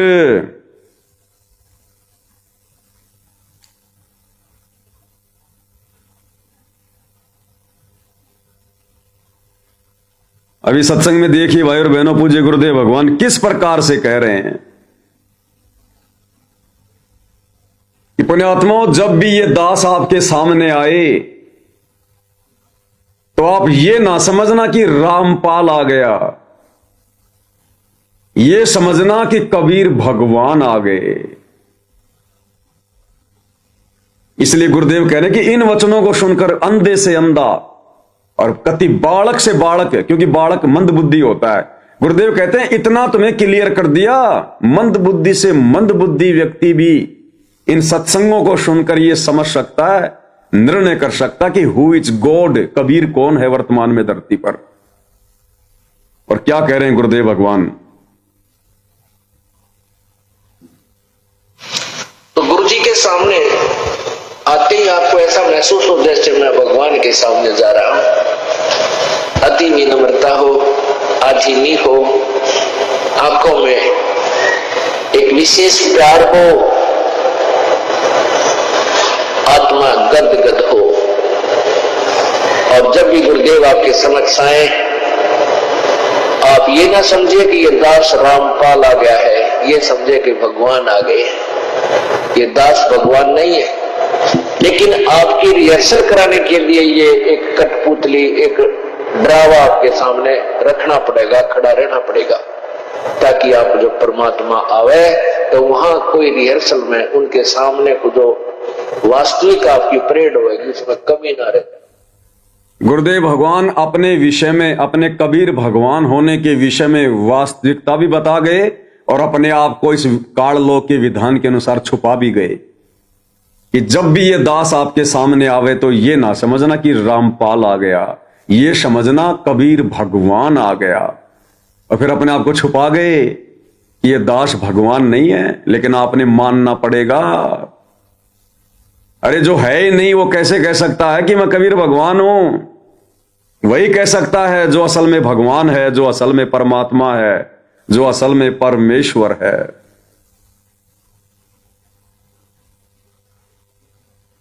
अब बताओ भाई और बहनों, क्या कमी रह गई, क्या कसर छोड़ दी गुरुदेव भगवान ने आप और हमें समझाने में, बताने में? और ये खाली 2 4 5 सत्संग नहीं है, ऐसे सैकड़ों की संख्या में सत्संग है, सैकड़ों की संख्या में। आपको एक भगत जी का एंट्री सुनाते हैं, देखना आप, ज्यादा लंबा नहीं है, 3 4 मिनट का है। और कैसे गुरुदेव भगवान को उसको सतलोक लेकर गए, और जब वो सतलोक में गुरु जी से मिला तो गुरुदेव ने इसको कहा कि बेटा मैं नीचे रहता हूं बरवाड़ा में। क्या कहा?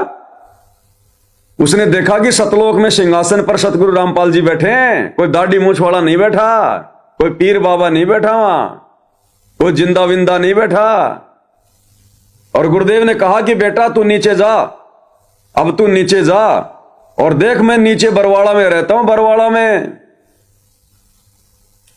और जब वो बरवाड़ा आश्रम में गया और वहां जब उसने गुरु जी को देखा दर्शनों के समय, उसकी आंखें फटी की फटी रह गई। और गुरुजी से बोला, हे परमात्मा, हे गुरुजी, आप तो भगवान हो, आप तो परमात्मा हो, यहां तो किसी को पता ही नहीं कि आप परमात्मा हो। तो गुरुदेव ने कहा कि बेटा यहां किसी को नहीं पता, लेकिन अब ज्ञान से पता चलेगा, ज्ञान से। तो ये इंटरव्यू आप सुनिएगा, सतलोक आश्रम वाले भाई बहनों का लिया हुआ इंटरव्यू है, सतलोक आश्रम बरवाड़ा से। हम सत्सेवकों का नहीं है, ना कोई एआई से बनाया हुआ है। और इसमें किस तरह से गुरुदेव अपने परमेश्वर होने के विषय में जानकारी उपलब्ध करवा रहे हैं, ध्यान से सुनना। मैं आ रहा था सोते हुए, तो मालिक ने मेरा शरीर छुड़ा दिया संत रामपाल जी महाराज ने, और उसको सतलोक लेके गए। तो सामने देखा कि बहुत बड़ा एक गुमज है जिसमें संत रामपाल जी महाराज मुख बैठे हुए हैं।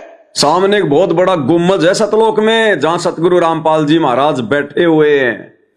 उस गुम्मज में अनंत कोटि ब्रह्मांडों के सिंहासन पर कौन बैठे हुए हैं? सतगुरु रामपाल जी। कौन बता रहा है? हमारा भगत भाई, और आश्रम में इंटरव्यू दे रहा है। लोग लेके गए तो सामने देखा कि बहुत बड़ा एक गुमज है जिसमें संत रामपाल जी महाराज मुख बैठे हुए हैं। और मैंने कहा, मालिक परमात्मा आप दिखते हो? उन्होंने कहा, हाँ मैं दिखाई देता हूँ, छू के देखो। छू के देखा, परमात्मा ने बहुत सारी बातें मुझे बताई, मेरा फ्यूचर दिखाया, मेरा पास्ट दिखाया, बताया कि तुम्हारा भाई तुम्हें समझा रहा है, तुम्हें समझ में नहीं आ रहा। मैंने कहा, परमात्मा संत रामपाल जी महाराज पहले तो आप रुकिए, मैं आपको ये देख लूं कि मैं अपने भाई को बता दूं कि वो 10 साल से जिस चीज को बताता चला आ रहा है, हम उसको जानते हैं, उस परमात्मा को जानते हैं, और आप दिखाई देते हो। तो उन्होंने कहा, ठीक है बता के, बेटा तू अब यहाँ से निकल और वरमाला आइयो। मैंने कहा, जी वरमाला कहाँ पे? तो परमात्मा ने, संत रामपाल जी महाराज ने मुझे सतलोक से ही वरमाला का आश्रम दिखाया, कहाँ पे है, कैसे है। धनाना आश्रम नहीं दिखाया, बरवाड़ा आश्रम दिखाया सतलोक से गुरुजी ने, कि बेटा मैं नीचे बरवाड़ा में रहता हूं, तुम बरवाड़ा में आइयो। और सतलोक से ही गुरुदेव ने उसको बरवाड़ा दिखा दिया। मैं रोने लगा कि मालिक अब तो यहीं रख लो, अब यहाँ से जाने का तो दिल ही नहीं कर रहा है, यहाँ तो बड़ा अच्छा लग रहा है। उन्होंने कहा, बेटा जाना तो पड़ेगा, अभी तुम्हारे काम बाकी हैं। तो फिर मैंने कहा, गुरुदेव अगर आप तो सब कुछ कर सकते हैं, आप तो परमात्मा हो संत रामपाल जी महाराज, तो मेरी मोम को क्यों नहीं बचाया? तो उन्होंने बताया कि बेटा तेरी मोम ने ना नामखंड कर दिया था, उसको विश्वास नहीं हुआ, ज्ञान नहीं हुआ, पर तू नीचे जाके ऐसा नहीं करना है, तुझे मैं यहाँ से पक्का करके भेजना हूँ, अपने भाई की हेल्प करनी है, और इस समाज को, ये एजुकेटेड जो समाज है, इसको समझाना है, और अपना पूरा जीवन इसलिए लगाना है। तू तो मर चुका था, देख तू शराब पी के यहाँ गिरा था रेलवे स्टेशन पर, मुझे याद आया, हाँ गिरा था, उनकी यहीं मरना था तुझे, लेकिन मैंने तुझे वापस बुलाया है, और तेरे को ये जीवन जो मैं दे रहा हूँ आगे ये भक्ति के लिए दे रहा हूँ, अब इससे भक्ति ही करनी है, कुछ और नहीं करना। मैंने कहा, ठीक है जी, लेकिन मैं तो कब आ जाऊंगा जल्दी? उन्होंने कहा, बेटा मैं नीचे तुम्हारे साथ ही रहता हूँ। क्या कहा गुरुदेव ने? कि बेटा मैं नीचे तुम्हारे साथ ही रहता हूं। और उस सत्संग में क्या कहा गुरुदेव ने? कि पुण्यात्मा वो भगवान तो हमारे साथ साथ घूमते हैं, लेकिन हम उसको पहचान नहीं पाते, अब पहचानेंगे। तो गुरुदेव ने क्या कहा सतलोक से इस भाई को कि मैं नीचे तुम्हारे साथ साथ ही रहता हूं, तुम्हारे साथ साथ ही। मैं पृथ्वी पे बैठा हूं, तो जाएगा मुझे मिलेगा, तो मुझे देखेगा कि तुझे कोई दिक्कत ही नहीं आएगी। मैंने कहा ठीक है जी, अब तो परमात्मा मुझे फिर जाने दो। परमात्मा ने मुझे वापस लाया। मैं अपनी माँ के 12-13 जितने भी करने थे वो किए। जैसे ही माँ के 12 बजे मैं वहां से निकल लिया। सतलोक आश्रम वरवाला के लिए जब मैं निकला, वरवाला के रेलवे स्टेशन पे पैर रखा तो लगा कि मैं परमात्मा की संत रामपाल जी महाराज शरण में आ गया। जैसे ही मैं लाइन लगा के गुरुजी के पास पहुंचा तो मेरे से नाम दीक्षा देने से पहले भगत जी ने कहा कि भगत जी ये कुछ नियम है, इनको पढ़ लो। मैंने कहा भगत जी कैसी बातें कर रहे हो आप? संत रामपाल जी महाराज परमात्मा से मिलने के लिए अगर 1,00,000 नियम भी होते तो मुझे मंजूर है। ये तो छोटे मोटे नियम है, शराब छोड़ दो, गुटखा छोड़ दो, मांस छोड़ दो और ये देना लेना छोड़ दो। ये तो सारे नियम समाज को बिगाड़ने वाले हैं। अच्छे नियम जो हैं वो परमात्मा के पास हैं और मुझे संत रामपाल जी महाराज से नाम दीक्षा ही लेने के लिए मैं इतनी दूर से आया हूँ। तो उन्होंने कहा भगत जी अच्छी बात है, तो आप नाम दीक्षा लीजिए। जैसे मैंने नाम दीक्षा लिया, थोड़ी देर भंडारा किया, परमात्मा से मिला तो परमात्मा वही परमात्मा जो सतलोक में बैठ के मुझे समझा रहा है। जब भगत जी भंडारा करके नाम उपदेश लेकर गुरुजी से मिलने गए, दर्शनों के समय जब लाइन लगती थी तो भगत जी कह रहे हैं कि ये तो वही परमात्मा है जो मुझे सतलोक में मिले थे। कौन परमात्मा है? वही परमात्मा जो मुझे सतलोक में मिले थे। तो कौन बैठा है सतलोक में? दाढ़ी मूछ वाला नहीं बैठा, स्वयं सतगुरु रामपाल जी भगवान बैठे हैं। क्या कहा भगत जी ने? रामपाल जी महाराज से नाम दीक्षा ही लेने के लिए मैं इतनी दूर से आया हूँ। तो उन्होंने कहा भगत जी अच्छी बात है, तो आप नाम दीक्षा लीजिए। जैसे मैंने नाम दीक्षा लिया, थोड़ी देर भंडारा किया, परमात्मा से मिला तो परमात्मा वही परमात्मा जो सतलोक में बैठ के मुझे समझा रहा है। वो परमात्मा वहां जमीन पे घूम रहा है। संत रामपाल जी महाराज परमात्मा जमीन पे घूम रहे हैं। मैंने सोचा यहाँ सबको शायद पता नहीं है परमात्मा के बारे में। तो गुरुजी जैसे आए कह रहे हाँ भाई आ गया। मैंने कहा परमात्मा संत रामपाल जी महाराज आप यहाँ घूम रहे हो? यहाँ तो मैं गुरुजी के पास गया, कह रहा मैं गुरुजी के पास गया, कान में गुरुजी के कान के पास जाके कहा कि गुरुजी यहाँ तो परमात्मा आपको तो कोई जानता ही नहीं है, यहां तो आपको कोई पहचानता ही नहीं है कि आप परमात्मा हो। तो गुरुदेव ने कहा कि बेटा यहां कोई नहीं जानता, लेकिन अब पहचानेंगे ज्ञान से। कान के पास तो मैंने कहा यहाँ तो किसी को पता ही नहीं है आप परमात्मा हो। कह रहे बेटा यहाँ तो कोई किसी को नहीं पता, लेकिन ज्ञान के द्वारा यहाँ सबको पता चलेगा बेटा, कोई बात नहीं। मैंने कहा क्या कहा कि बेटा अब ज्ञान के द्वारा सबको पता चलेगा। इसलिए गुरुदेव ने 30 वर्षों से यह ज्ञान दिया है। आप और हमें सत्संग सुनाए गुरुदेव भगवान ने पिछले 30 वर्षों से, केवल इसी बात के लिए कि अपने गुरु को परमात्मा मान लें। जिस दिन गुरु को परमात्मा मान लेंगे इनका ये लोक भी सुधर जाएगा और इनका परलोक भी सुधर जाएगा। अन्यथा हमारा दृढ़ विश्वास नहीं बन पाएगा। हमें काल कदम कदम पर डगमग करेगा, फैल करेगा, मर्यादा तोड़वाएगा। जैसे वर्तमान में सतलोक आश्रमों से जुड़े हुए भाई बहन, उनको विश्वास नहीं है कि सतगुरु रामपाल जी ही कबीर भगवान है। उस दाढ़ी मूछ वाली फोटो को कबीर मान के पूज रहे हैं, जिसके चलते उनका दृढ़ विश्वास नहीं बन पा रहा, परमात्मा अपना पूरा आशीर्वाद नहीं दे पा रहा। और काल गुरुदेव के कलयुगी परिवार को निमित्त बनाकर, कोऑर्डिनेटरों को निमित्त बनाकर कदम कदम पर बेचारों की मर्यादाएं तोड़वा रहा है। और इधर सत्सेवक भाई बहनों ने हृदय से स्वीकार कर लिया, आत्मा से पहचान लिया कि सतगुरु रामपाल जी स्वयं कबीर भगवान हैं। और उसके बाद गुरुदेव भगवान की आरती उतारना, विधिवत भक्ति करना, गीता अध्याय 3 श्लोक 13 के अनुसार उनको परमेश्वर मानकर भोग लगाना, उसके बाद वो बचा कुछा भोजन वो प्रसाद के रूप में ग्रहण करना, घर घर में गुरुदेव के आसन लगा देना, गुरुदेव की मर्यादाओं में रह के भक्ति करना, राग द्वेष ईर्ष्या मन मुटाव से दूर होकर भक्ति करना। तो अब गुरुदेव ने दया बख्शी है उन आत्माओं पर जिन्होंने गुरु को परमात्मा मान लिया। गुरुदेव कहते हैं ना, वो हाथ अपना धर दे सिर पर जिसने मान गुरु को बाप लिया। तो ये इंटरव्यू भाई और बहनों आप और हमारे विश्वास के लिए परमेश्वर ने बुलवाए। अन्यथा ये भाई जो इंटरव्यू दे रहा है, क्या पता ये भक्ति पर है भी या नहीं है। और भक्ति पर होगा तो सात संगति में तो है नहीं, ये सतलोक आश्रम वालों से जुड़ा होगा। तो सोचिए, इंटरव्यू देने वाले को फिर भी विश्वास नहीं, इंटरव्यू देने वाले ने आंखों देखकर फिर भी अपने गुरु को परमात्मा नहीं माना। उसको सपना नहीं कहा जा सकता। जो उसने सतलोक में देखा, जो उसने सौपन में देखा, वो सपना नहीं कहा जा सकता। सपने की बात उसने सारी बता दी कि मैं सपने में ऊपर गया, वहां गुरुजी मिले, गुम्बज में बैठे थे और गुरुजी ने वहीं से मुझे बरवाला दिखाया और फिर इसका सपना टूटा। इसने अपनी मां के 12-13 जो भी करने थे वो किए उसकी मृत्यु के बाद। और उसके बाद ये हकीकत में बरवाड़ा आश्रम में गया, सपने में नहीं गया, हकीकत में गया। और जब गुरुजी से मिला तो गुरुजी ने कहा भाई आ गया? तो इसने कहा कि गुरुजी यहां तो किसी को पता ही नहीं कि आप परमात्मा हो। तो गुरुजी ने कहा कि बेटा यहां तो किसी को नहीं पता, लेकिन अब पता चलेगा ज्ञान से। ये ज्ञान इसीलिए दिया गुरुदेव भगवान ने, मुर्दों की पूजा करवाने के लिए ज्ञान नहीं दिया कि मुर्दों सेती प्रीत लगावे ना जाने सतगुरु मेरे नो। तो मुर्दा फोटो कबीर जी की समझे जाने वाली उस मुर्दा को भगवान मानकर और उनकी पूजा हो रही है। गरीबदास जी की फोटो मुर्दा को तुम पूज रहे हो इन आश्रमों में, उनका बोध दिवस मना रहे हो। और जिंदा सतगुरु हमारे साथ साथ घूम रहा, अनमोल ज्ञान दे रहा, सौ सुख दे रहा, उसको हमने ठंडे बस्ते में पटक रखा है। इसलिए वो परमात्मा हिसार जेल जाके बैठ गए अंत में कि मूर्खों से तो जेल भली, जब समझ जाएंगे तब देखूंगा। तो अब परमेश्वर अगर हिसार जेल से बाहर आएंगे तो अपनी उन विशेष पुण्य आत्माओं के लिए आएंगे, उनको आगे की भक्ति देने के लिए आएंगे जिन्होंने अपने गुरु को उनके हिसार जेल में रहते सहते उनके ज्ञान को आधार बनाकर हृदय से आत्मा से परमेश्वर मान लिया। परमेश्वर उन आत्माओं के लिए आएंगे गुरुदेव भगवान। और यही कारण है भाइयों और बहनों, गुरु रूप में आए हुए कबीर परमेश्वर को कबीर परमेश्वर ना मानने के कारण ही संगत दुखी है।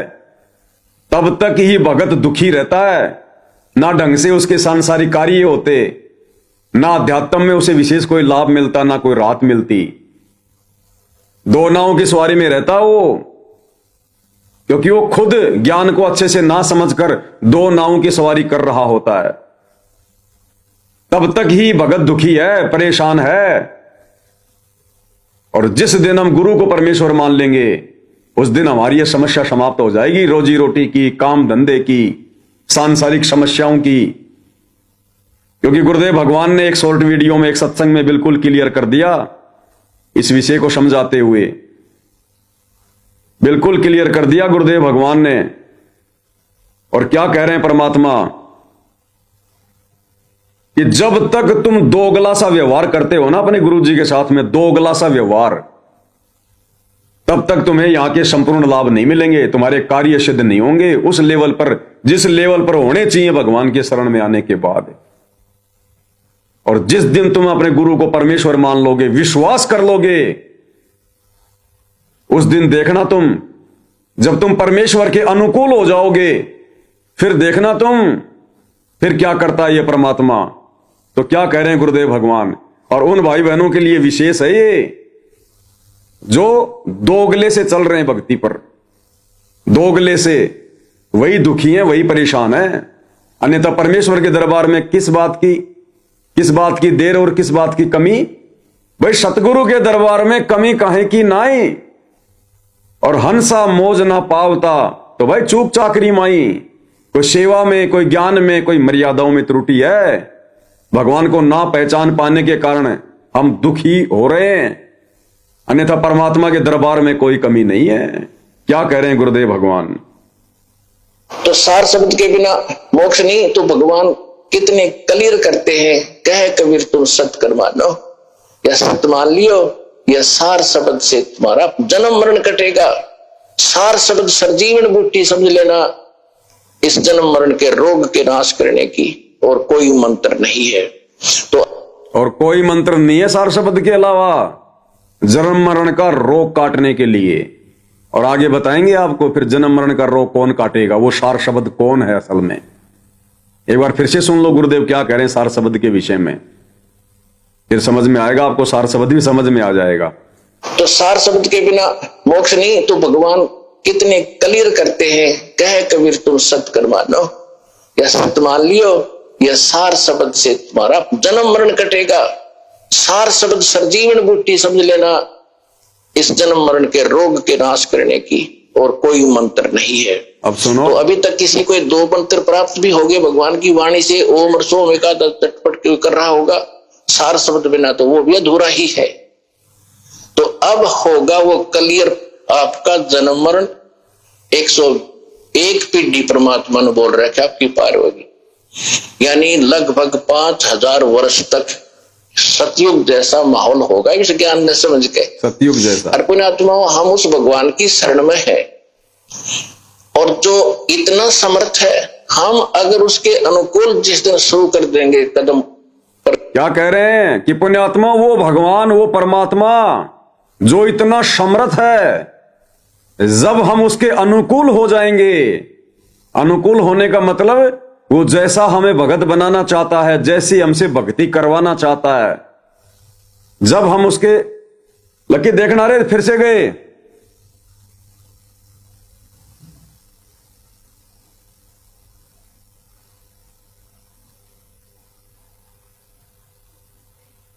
क्या समस्या है बार बार?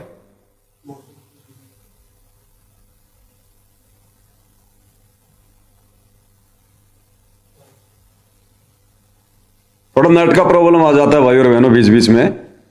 तो क्या कह रहे हैं गुरुदेव भगवान की पुण्यात्मा, वो परमात्मा, वो समर्थ भगवान जो सब कुछ कर सकता है, सब कुछ दे सकता है, और जब हम उसके अनुकूल हो जाएंगे, भगवान के अनुकूल कैसे?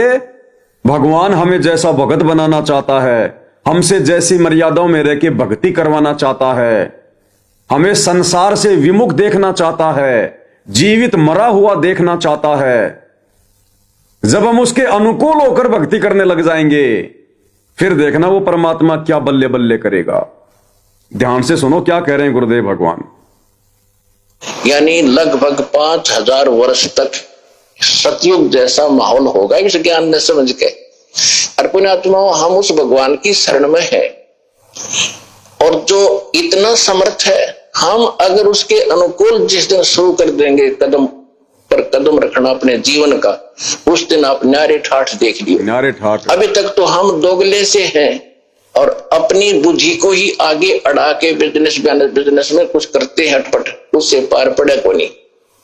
अब ये परमात्मा एक जुल्हे के रूप में रहा करते थे एक झोपड़ी में, और कपड़ा बेचा करते थे, और बुनते थे, बेचते थे, गुजारा करते थे, और भक्ति करते थे या ना थे वो तो बात अलग है, लेकिन वो करके दिखाते थे कि तुम ऐसे करके देखो। जैसे आज हमें भक्ति करके दिखा रहे हैं। गुरुदेव क्या कह रहे हैं कि वो परमात्मा भक्ति करते थे, और फिर क्या कह रहे हैं, करते थे या ना करते थे वो तो बाद की बात है, लेकिन जैसा उन्होंने हमें भक्ति करके दिखाई, तुम एक बार वैसे करके तो देखो, उतना विश्वास तो करके देखो, एक बार उनके अनुकूल तो होके देखो।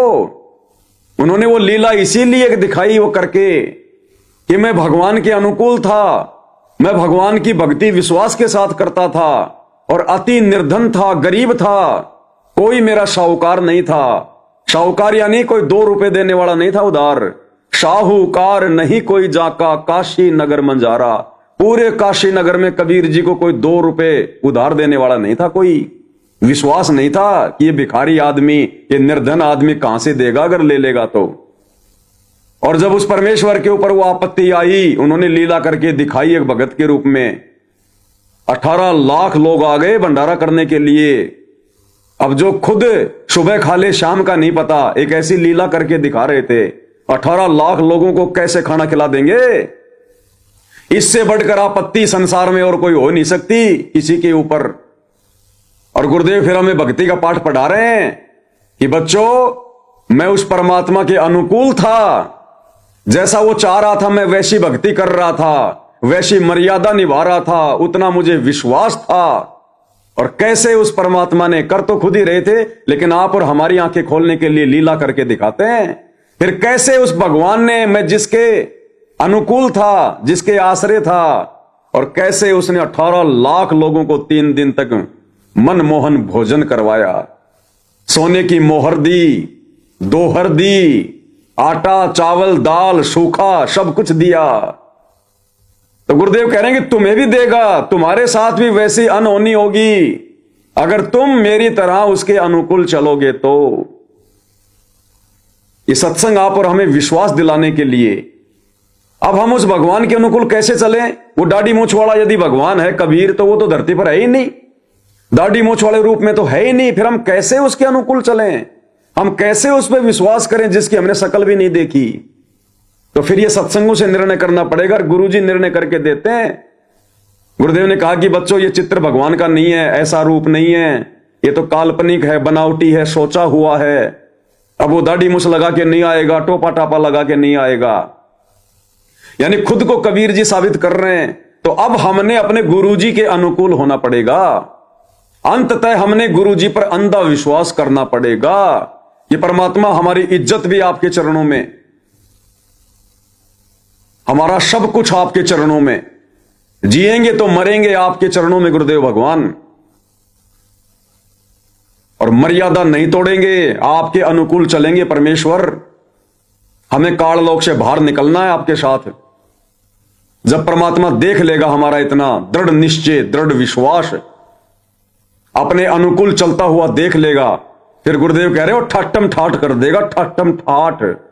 और अभी तक जो तुम दोगला सा काम कर रहे हो ना, अपनी बुद्धि लगा के काम धंधे में, बिजनेस में अटपट कर रहे हो, इससे बात बनेगी नहीं। देने वाला तो वो परमात्मा है, वो ही देगा। अपने अटपट से तुम भाग्य से ज्यादा प्राप्त नहीं कर सकते। तो क्या कह रहे हैं गुरुदेव भगवान? भाई और बहनों, ध्यान से सुनो सत्संग को फिर से। ये परमात्मा एक जुलाहे के रूप में रहा करते थे एक झोपड़ी में, और कपड़ा बेचा करते थे, और बुनते थे, बेचते थे, गुजारा करते थे, और भक्ति करते थे या ना थे वो तो बात अलग है, लेकिन वो करके दिखाते थे कि तुम ऐसे करके देखो। और जिसके घर पर शाम की रोटी मुश्किल से उपलब्ध होती थी, उसके द्वार पर 18 लाख व्यक्ति आगे झूठी चिट्ठी डाल दी कि 18 लाख महात्मा वहां बुलाए हैं, भंडारा होगा। अब 18 लाख आदमी कहना आसान है, गिनती भूल जाए, लाइन में खड़े कर देता है। यानी गुरुदेव कहना चाहते हैं कि इससे बड़ी समस्या नहीं हो सकती। और अगर ऐसी समस्या भी तुम्हारे साथ आ गई किसी भी प्रकार की, तो भगवान आज भी धरती पर वो ही है तुम्हारे गुरु रूप में, तुम्हारे लिए वही लीला करेगा, वही लीला। वो तो तैयार है कदम कदम पर लीला करने के लिए, लेकिन कोई भगत वैसा मिल नहीं रहा। भगवान चेंज नहीं हुआ, भगवान के गुण चेंज नहीं हुए। हम भक्तों की सोच बदल गई, हम भक्तों को विश्वास नहीं रहा। नहीं, भगवान तो आज भी वही लीला करने को तैयार है, अगर भगत वैसे हो तो। आसपास आवक हो जाए 8-7 किलोमीटर तक, और फिर उनको खाना खिलाना, 3 दिन कंटिन्यू भंडारा देना, और साथ में एक मोर सोने की 10 ग्राम सोना, एक दोहर, एक सुंदर कंबल। तो इसका होता था, अपना कपड़े का ही होता था, वो बहुत उत्तम माना जाता। और सूखा सीधा जो मांगे, आटा दे दो, आटा ले जा भाई, चीनी दे दो, चीनी ले जा भाई, पूरा ले जा, वो न्यारा। तो कहने का वो कहां से आया? सतलोक से। जैसे आप आरती में पढ़ते हो, आया है बंजारा के सो आया काशी, लाया माल पारा, 9 लाख बोडी भरी विशंबर, दिया कबीर भंडारा। 9 लाख बैल सतलोक से लेकर आए भगवान, उसमें वही सिस्टम था ट्रांसपोर्टेशन का। और उनके ऊपर जैसे गधों के बोरे होते, ऊंटों के होते, ऐसे बोरियों में, ऐसे थैलों में सारा सामान भर रखा। 9 लाख और 18 लाख आदमी जमाने से 9 लाख बैलों पर लाद कर लाए सतलोक से, सचखंड से बना बनाया। कचौड़ी, पकौड़ी, दही, बड़े, जलेबी, पूरी, सारे आइटम, हलवा, खीर, और वहां तंबू लगा दिए, और पूरियों की, लड्डुओं की, जलेबियों की, नो पूरे पूरे ढेर के ढेर। और साथ में वही से परमात्मा के हंस आए थे, उन बंजारे बन के, उन बैलों के साथ जो वहां भंडारा करवा रहे थे। और जो 3 दिन तक अखंड भंडारा चला सकता है, वो मालिक क्या आपको भूखा रहने देगा? पूरे विश्व में छका दे 1 मिनट में, ऊपर से भेज दे आपके लिए स्पेशल, जिस दिन आप उसके अनुकूल हो जाओगे।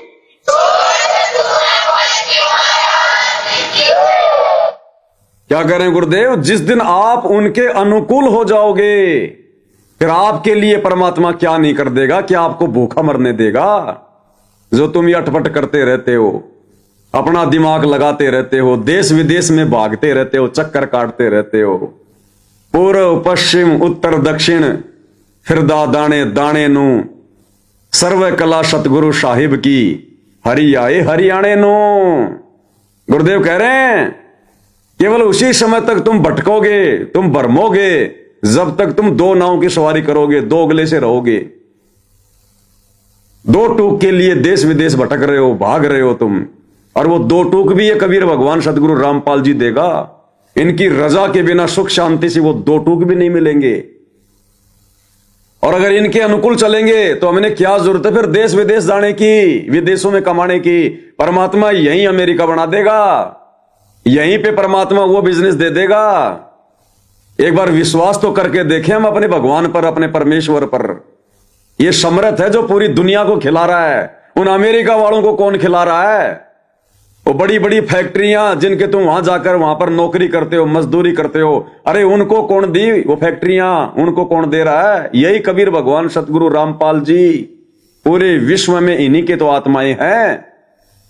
और जब हम आज डायरेक्ट उनकी शरण में आ जाएंगे, उनके भगत बन जाएंगे, उनके अनुकूल होकर भक्ति करेंगे, मर्यादा में रहकर, तो परमात्मा क्या हमारे ठाठम ठाठ नहीं कर देगा क्या?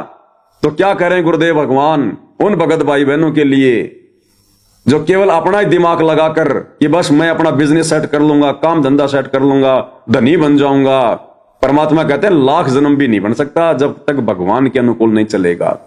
और अगर बन रहा है, घर में माया आ रही है, तो वो तेरे संस्कार की आ रही है, तेरे भाग्य की आ रही है, भगवान के कोटे की नहीं आ रही। क्या कह रहे हैं गुरुदेव? पूर्व पश्चिम उत्तर दक्षिण फिर दाने दाने नो, सर्व कला सतगुरु साहेब की, हरि आए हरियाणे नो। परमात्मा कहते हैं, गरीबदास जी कह रहे हैं कि तुम एक टूक की खातिर कोई विदेश जाता है, कोई प्रदेश जाता है, कोई पूर्व में कोई पश्चिम में भटक रहे हो, और परमात्मा मुझे मिले हरियाणा में आकर के, वो है समर्थ भगवान। उसकी शरण में आ जाना, यही विदेश बना देगा, आपके घर में ही प्रदेश बना देगा। विश्वास रखना।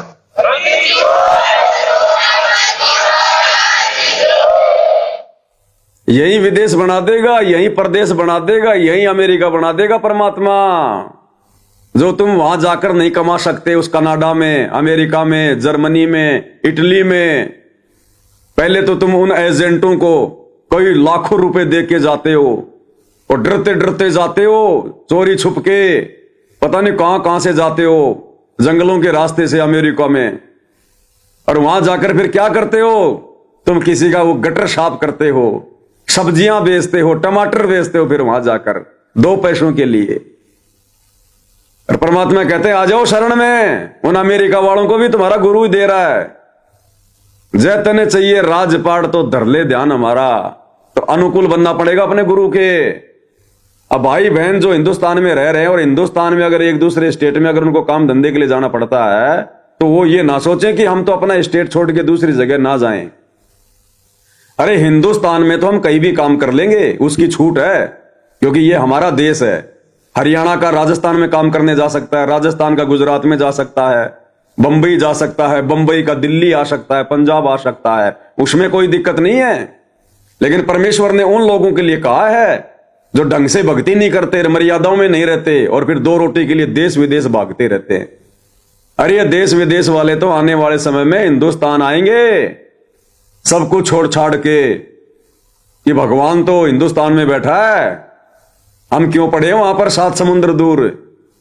ये विदेश वाले तो हिंदुस्तान में आने की सोच रहे हैं, और नादानी के कारण हिंदुस्तान वाले गुरु भगवान की शरण ना होने के कारण, विश्वास ना होने के कारण, या जिन्होंने नाम ले लिया फिर वो दोगली सी भक्ति करते हैं, फिर वो करते हैं अटपट कि विदेश जाके कमा लो, गुरुजी मेरा वीजा लगवा दो, मेरा वीजा लगवा दो। तो ऐसे ही बरवाड़ा आश्रम में एक बार गुरुदेव भगवान के पास में एक भगत ने अरदास लगाई कि गुरुजी मेरा वीजा लगवा दो, वीजा, हाँ, कि गुरुजी दया कर दो मेरा वीजा लग जाए, मैं अमेरिका जाना चाहता हूं। उसने गुरुजी से कहा कि गुरुजी मेरा वीजा लगवा दो, मैं अमेरिका जाना चाहता हूं, अमेरिका।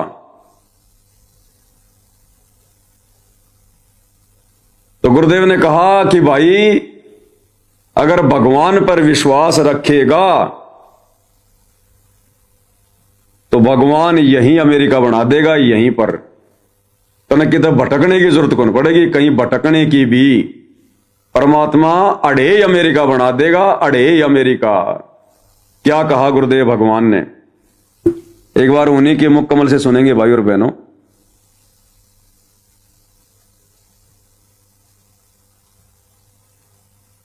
क्या कह रहे हैं गुरुदेव भगवान, ध्यान से सुनिए।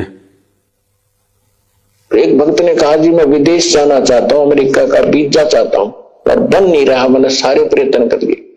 मैंने कहा बेटा विश्वास करेगा तो यही तरफ अमेरिका बना देंगे। यही तो उसका काम बढ़िया नहीं, इसलिए या जैसा भी वो रह गया नहीं गया। अब 2 महीने पहले वो कह रहा था जी जो आपने वचन बोले थे आज मेरा यही अमेरिका बन गया, सारे सुख हो गए।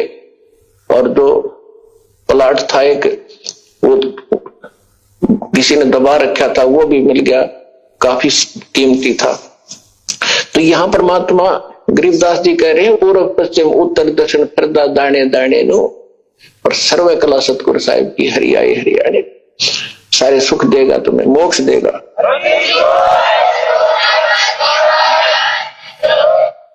तो भाई और बहनों, धरती पर वही कबीर भगवान सारी सृष्टि का मालिक आप और हमारे पूज्य गुरुदेव भगवान के रूप में प्रकट है। अगर हम इनको पहचान लेते हैं और जिस प्रकार हम उस दाढ़ी मूंछ वाली कबीर जी की समझे जाने वाली नकली फोटो के ऊपर समर्पित हैं, यदि हम अपने गुरुदेव भगवान के ऊपर समर्पित हो जाएं इतना, और जून के महीने में उस मुर्दा कागज की कबीर जी की समझे जाने वाली फोटो का प्रकट दिवस ना मनाकर प्रति वर्ष 8 सितंबर के दिन सतगुरु रामपाल जी को रियल कबीर मानकर उनका सतगुरु प्रकट दिवस मनाएं और साध संगति से जुड़कर हर प्रकार से मर्यादाओं में रहकर भक्ति करें, गुरुदेव को प्रसन्न करें, फिर देखना परमात्मा यहीं अमेरिका, यहीं अफ्रीका, यहीं कनाडा बना देगा। 2 टूक के लिए धक्के खाने की जरूरत नहीं, भटकने की जरूरत नहीं। अरे समर्थ की शरण में आने के बाद और 2 रोटी की चिंता, फिर धिक्कार है उस भगत को। वो मर्यादाओं में नहीं है, उसको विश्वास नहीं है। नहीं तो ये परमात्मा जो तीनों लोकों में प्रवेश करके सबका धारण पोषण कर रहा है, क्या अपने भगत को भूखा मरने देगा क्या? अरे जिसको भजन दे दिया क्या उसको भोजन नहीं देगा क्या? ये परमात्मा तो जानवरों को भी दे रहा है कि पो पाटी पगड़ा भया और जागी जिया जोन, सब काओं को देत है वो चौंस समाना चून। क्या अपने भगत को नहीं देगा? लेकिन जब हम भगत बन जाएंगे तब, और पहचान लेंगे अपने गुरुदेव को कि ये कबीर भगवान है, ये परमेश्वर है और इन्हीं की भक्ति करनी है, इन्हीं का नाम जपना है, फिर देखो ये परमात्मा क्या नहीं कर देगा। तो इसी संदर्भ में भाई और बहनों, पूज्य गुरुदेव भगवान की लास्ट में महिमा करते हैं एक शब्द के साथ में। जो शब्द है गुरुदेव भगवान का, ये सतगुरु महिमा शब्द संग्रह पुस्तक परमेश्वर ने छपवाई है, उनके शब्दों का संग्रह है इसमें, जो गुरुदेव ने अपने सत्संगों में शब्द गाए हैं। जपोरे मन साहेब नाम कबीर, जपोरे मन यानी गुरुदेव भगवान समझा रहे हैं हमें कि भाई उस कबीर परमेश्वर का नाम जप ले। अब कबीर परमेश्वर का नाम क्या है? जब वो कबीर परमात्मा सतगुरु रूप में, तत्वदर्शी संत के रूप में धरती पर प्रकट होकर अपना ज्ञान प्रचार करता है, और उस ज्ञान को समझकर या दुखों से दुखी जब कोई प्राणी उनसे उपदेश लेने जाता है, और जो नाम जो मंत्र वो परमात्मा उनको देता है वो है साहेब नाम कबीर, यानी गुरु रूप में कबीर जी के द्वारा दिया गया वो नाम, वो उपदेश है। और दूसरा वो है जो परमेश्वर हमें शब्द देंगे, शब्द यानी अपनी पहचान करवाएंगे कि तुम्हारा गुरु ही शब्द रूप में है, यानी गुरु की शब्द रूप में पहचान हो जाना ही सार शब्द की प्राप्ति है। हम हैं शब्द, शब्द हम माही, और परमात्मा कहते हैं हमसे भिन्न और कछु नहीं। शब्द निवास आकाशवाणी यो सतगुरु का रूप है, और सत्यलोक से उतरे शब्द स्वरूपी साहिब। तो परमेश्वर क्या कह रहे हैं? जपोरे मन साहिब नाम कबीर, जपोरे मन साहिब नाम कबीर। कि जब वो कबीर भगवान गुरु रूप में आता है तो कहते हैं उसके द्वारा दिया गया नाम जपो, मर्यादाओं में रह के भक्ति करो, उसको कहते हैं कबीर नाम जपना, कबीर जी का नाम जपना। जपो रे मन साहिब नाम कबीर, जपो रे मन साहिब नाम कबीर। भाई एक समय गुरु बंसी बजाई कालंदरी के तीर, एक समय गुरु बंसी बजाई कालंदरी के तीर। कालंदरी यानी जमुना नदी, यमुना। मलुकदास जी जो कि कबीर परमेश्वर जी की शरण में आए, जब वो गुरु रूप में आए थे, क्योंकि मलुकदास जी कबीर परमात्मा के समकालीन थे। वो पहले विष्णु जी के, श्री कृष्ण जी के पुजारी थे, उनकी महिमा किया करते थे। और जब कबीर परमेश्वर से नाम लिया तो ये ज्ञान धीरे धीरे समझ में आता है। ये जो रंग हमें चढ़ा हुआ है इन नकली भगवानों का, ब्रह्मा विष्णु महेश का, ये धीरे धीरे उतरता है। तो मलुकदास जी अपने गुरु कबीर जी से कहा करते थे कि जी हमने एक बार सुना है कि श्री कृष्ण जी ने कालंदरी यानी जमुना नदी के किनारे एक बार बांसुरी बजाई थी, और इतनी मीठी बांसुरी, इतनी मधुर बांसुरी कि जो गायें थी, जो वो गायें चराया करते थे, वो गायें भी उनकी बांसुरी की धुन सुनने के लिए उनके पास आ जाया करती थी। तो कबीर परमेश्वर ने देखा कि भाई मलुकदास को अभी ज्ञान अच्छे से समझ में आया नहीं है, अपने गुरु के सामने और 3 लोक के नकली भगवानों की महिमा कर रहा है। तो परमेश्वर ने तो दिखाना था ना, समर्थ ने समर्थता भी दिखानी थी। तो मलुकदास जी से उनके गुरु कबीर परमेश्वर सतगुरु रामपाल जी ने कहा कि चल भाई मलुकदास, आज हम भी आपको बांसुरी बजा के दिखाएंगे। और उसी जमुना नदी के किनारे ले गए जहां पर श्री कृष्ण जी बैठकर बांसुरी बजाया करते थे।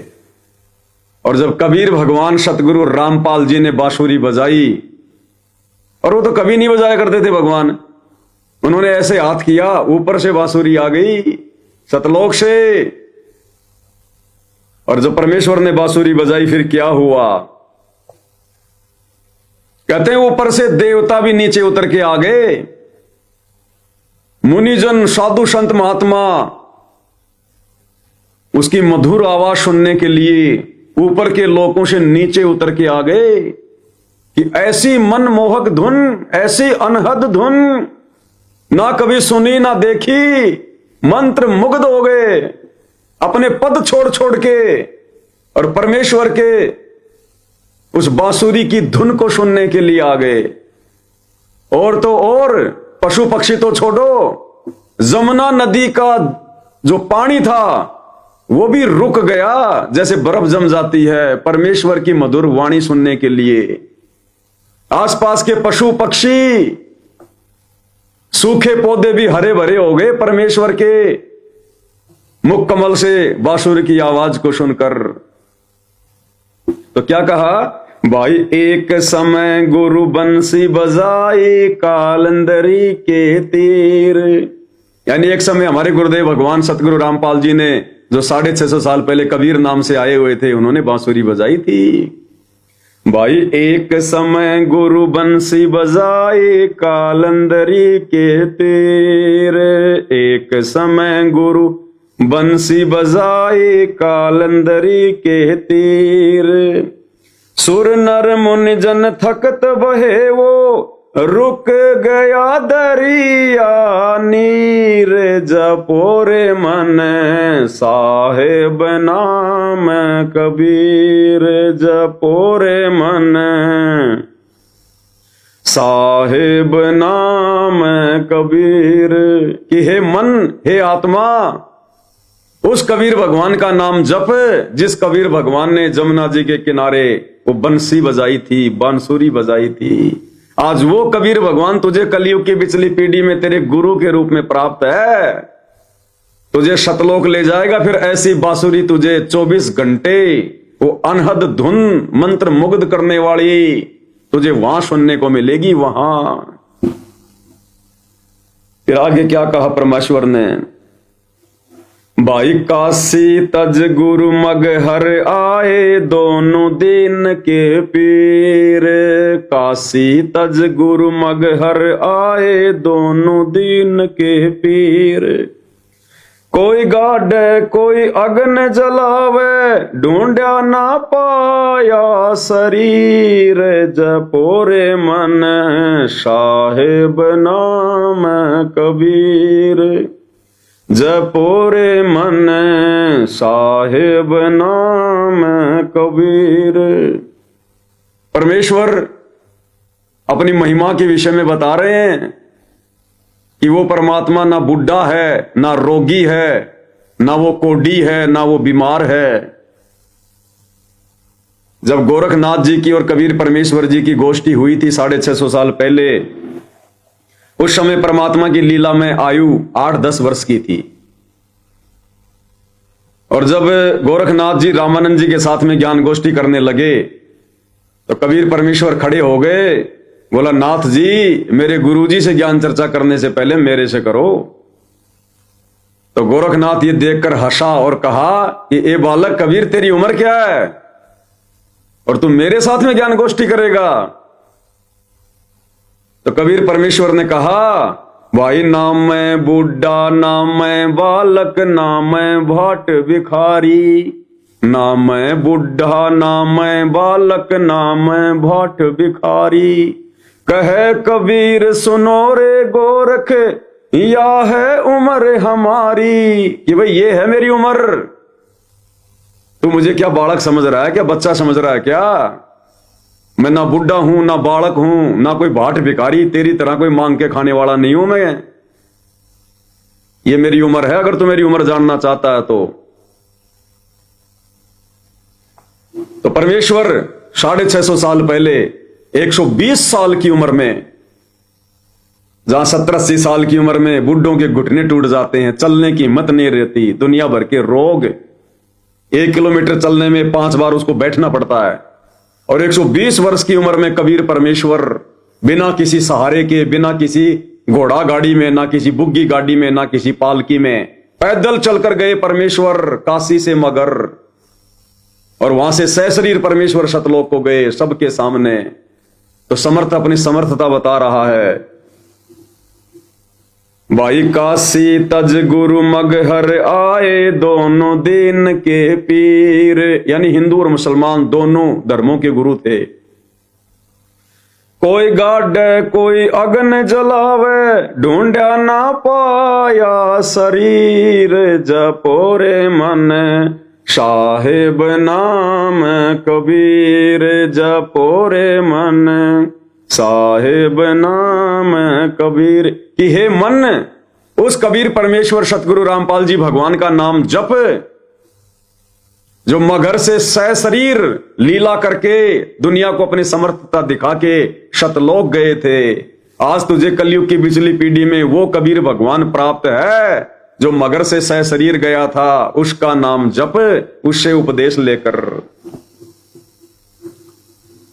भाई 4 दाग से सतगुरु न्यारे, अजरो अमर शरीर, 4 दाग से सतगुरु न्यारे, अजरो अमर शरीर, कि उस कबीर परमेश्वर सतगुरु रामपाल जी भगवान का वो जब भी आते हैं, जिस भी युग में आते हैं, वो किसी मां के गर्भ से जन्म लेके नहीं आते, वो 4 दाग से न्यारे होते हैं। उनका शरीर अजरो अमर होता है, वो अविनाशी है, अविनाशी। कहते हैं उस समर्थ परमेश्वर का नाम जप। भाई 4 दाग से सतगुरु न्यारे, अजरो अमर शरीर, यानी परमेश्वर ने 4 दाग बताए। 4 प्रकार से दाग दिया जाता है मरने के बाद में। आदमी जब मर जाता है, जब उसको जला के आते हैं तो कहते हैं हम उसका दाग दे के आ गए। तो गुरुदेव कहते हैं कि 4 प्रकार के दाग होते हैं। जैसे हिंदू आग में जलाते हैं, मुसलमान जमीन में गाड़ते हैं मरने के बाद, कुछ लोग ऐसे होते हैं वो पानी में बहा देते हैं एक छोटी सी नौका बना के, ताकि कोई जानवर खा लेंगे और उस आत्मा को दुआ देंगे। कोई ऐसे होते हैं जो बहुत ऊंचे पहाड़ पर या किसी बहुत ऊंचे कोई पेड़ के ऊपर कोई जो है वो मचान बनाकर सबको वहां पर रख देते हैं। चील कौवे वगैरह ये पक्षी वगैरह उनको खा लेते हैं। तो कहते हैं इस प्रकार से अंतिम संस्कार होता है। 4 प्रकार से ये दाग हैं। और कहते हैं जो सतगुरु होगा, जो कबीर भगवान होगा, सच्चा गुरु होगा, बंदी छोड़ होगा, वो इन 4 दागों में होके नहीं जाता, वो 4 दाग से नहीं जाता, वो तो क्षय शरीर जाता है। और यही लीला आने वाले समय में गुरुदेव भगवान करेंगे। तो कहते हैं, हे मन, वो कबीर भगवान धरती पर प्रकट है वर्तमान में सतगुरु रामपाल जी के रूप में, जो 4 दाग में नहीं आते, ना से पहले आए। भाई 4 दाग से सतगुरु न्यारे, अजरो अमर शरीर। 4 दाग से सतगुरु न्यारे, अजरो अमर शरीर। दास मलोक सलोक कहत है, खोजो कशम कबीर। जपोरे मन साहेब नाम कबीर। जपोरे मन साहेब नाम कबीर। मलोकदास जी कह रहे हैं कि उस समर्थ को, उस खशम को खोजो। खशम यानी वो पति। जैसे गांव में 2 औरतों की लड़ाई हो जाती है, क्या कहती है? तेरा खशम मरे, तेरा खशम, यानी तेरा पति मरे। तो दास मलोक शलोक कहते हैं, खोजो खशम कबीर, कि उस पति की खोज करो, उस खशम की खोज करो, जो समर्थ है, सबका स्वामी है, जो 4 दाग में नहीं आता। कहते हैं उसकी भक्ति करो, उससे उपदेश लो। तो वर्तमान में भाई और बहनों, वो खशम, पूरी दुनिया का खशम, वर्तमान में दुनिया पहचान नहीं पा रही अपने खशम को, अपने पति को, क्योंकि आत्मा का पति वही है। 2028 के बाद समझेगी दुनिया, पहचानेगी अपने खशम को। और जो भक्ति करेगा हर प्रकार से मर्यादाओं में रहकर, अपने खशम को खशम मानकर, अपने गुरु को अपना खशम मानकर, वो हाथ अपना धर दे सर पर, जिसने मान गुरु को बाप लिया। फिर परमात्मा कहते हैं, देखना फिर वो परमेश्वर वाले काम करेगा। फिर जब तुम भक्ति पर लगकर भगत वाले कार्य करोगे, फिर वो परमात्मा भी परमात्मा वाले कर्म करेगा, भगवान वाले कार्य करेगा। और तभी भाई और बहनों लीला हुआ करती है। अरे जब भगत भी पूरा हो और भगवान भी पूरा हो, तब होती हैं लीलाएं। त्रेता युग में भगत प्रहलाद पूरा, भगवान ने नरसिंह रूप धारण करके लीला की, आज तक उनका इतिहास गाया जाता है। नरसिंह भगत पूरा, भगवान ने 56 करोड़ की माया बरसा दी बात में, और लीला बनी हुई, आज तक गुण गाए जाते हैं। ध्रुव भगत पूरा, भगवान भी पूरा मिला, और ऐसी अजब गजब लीला हुई, आज तक गुण गाए जाते हैं। मीराबाई भगतनी पूरी, भले वो पार होने का समय नहीं था, पार नहीं हो पाई, लेकिन भगतनी पूरी, गुरु मर्यादाओं के लिए समर्पित, गुरु के लिए समर्पित, और भगवान भी पूरा मिला, और आज तक उसकी महिमा गाई जाती है। तो भाई और बहनों, ये कलयुग की पिछली पीढ़ी है। आप और हम वही आत्माएं हैं जो आज से पहले पार नहीं हो पाई। जिन आत्माओं के नाम गुरुदेव हमें गिनाते हैं, धन्ना सेठ, धर्मदास, रविदास, रामानंद जी, सर्वानंद जी, अर्जुन सरजुन, मीराबाई, नरसिंह भगत, अर्जुन सरजुन, ताम्रध्वज, मोरध्वज, शेख फरीद, बाजीद, ये सब आप और हम ही हैं भाई और बहनों।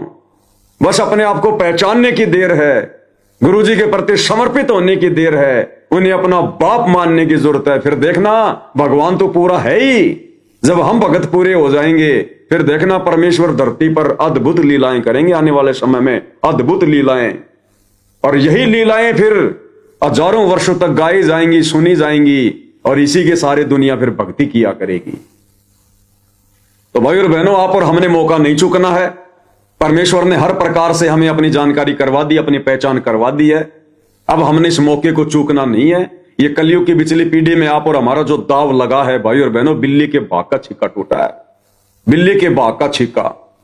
ऐसा गोल्डन चांस, ऐसा सुनहरा अवसर भाई और बहनों, युगों पर्यंत दोबारा हम कल्पना नहीं कर सकते। अगर रह गए तो किसी कारण से, तो बिल्कुल समर्पित हो जाना अपने गुरुदेव के प्रति। हमारी मर्यादाओं के बीच में, चाहे हमारा परिवार आए, चाहे समाज आए, चाहे रिश्तेदार आए, चाहे किसी का पति आए, चाहे किसी की पत्नी आए, अगर मर्यादाओं के बीच में कोई आएगा तो लड़ना झगड़ना नहीं, गाली गलौच नहीं करना, मार पिटाई नहीं करना। हम गाली खा लेंगे, मार पिटाई खा लेंगे, हर प्रकार से उनके जुल्मों को सहनेंगे, लेकिन मर्यादा नहीं तोड़ेंगे उनके चक्कर में आके, उनके दबाव में आके, उनके प्रेशर में आके। अब की बार हमने परमेश्वर प्राप्त करना है, और जब हम इतने दृढ़ होंगे, गुरु जी के अनुकूल चलेंगे, भाई और बहनों, परमात्मा फिर हमसे दूर नहीं है। समर्थ हमारे साथ में रहता है। कहा ना गुरुदेव ने कि वो भगवान साथ साथ ही घूमता है। जो बच्चा गऊ की नजर में यूं साईं को संत और भक्तों के पीछे फिरे वो भगत वत्सल भगवंत सतगुरु रामपाल जी। तो परमेश्वर तो पल पल साईं की तरह, छाया की तरह आप और हमारे साथ में रहते हैं शब्द रूप में। और जहां जरूरत पड़ जाएगी परमात्मा शरीर भी धारण कर लेगा अपनी आत्मा के लिए। इतना समर्थ है हमारा गुरु। बस उनको पहचानने की देर है और उनके अनुकूल जैसा वो चाहते हैं वैसी मर्यादाओं में रह के भक्ति करने की जरूरत है। फिर देखना ये परमात्मा ठाटम ठाट करेगा और अंत में अपने विमान में बैठा के सतलोक लेकर जाएगा। तो भाई और बहनों, आज की सत्संगति में केवल इतना ही। परमेश्वर इसी प्रकार से आप और हमारे ऊपर रजा बनाए रखें। बंदी छोड़ सतगुरु रामपाल जी परमेश्वर जी की जय हो।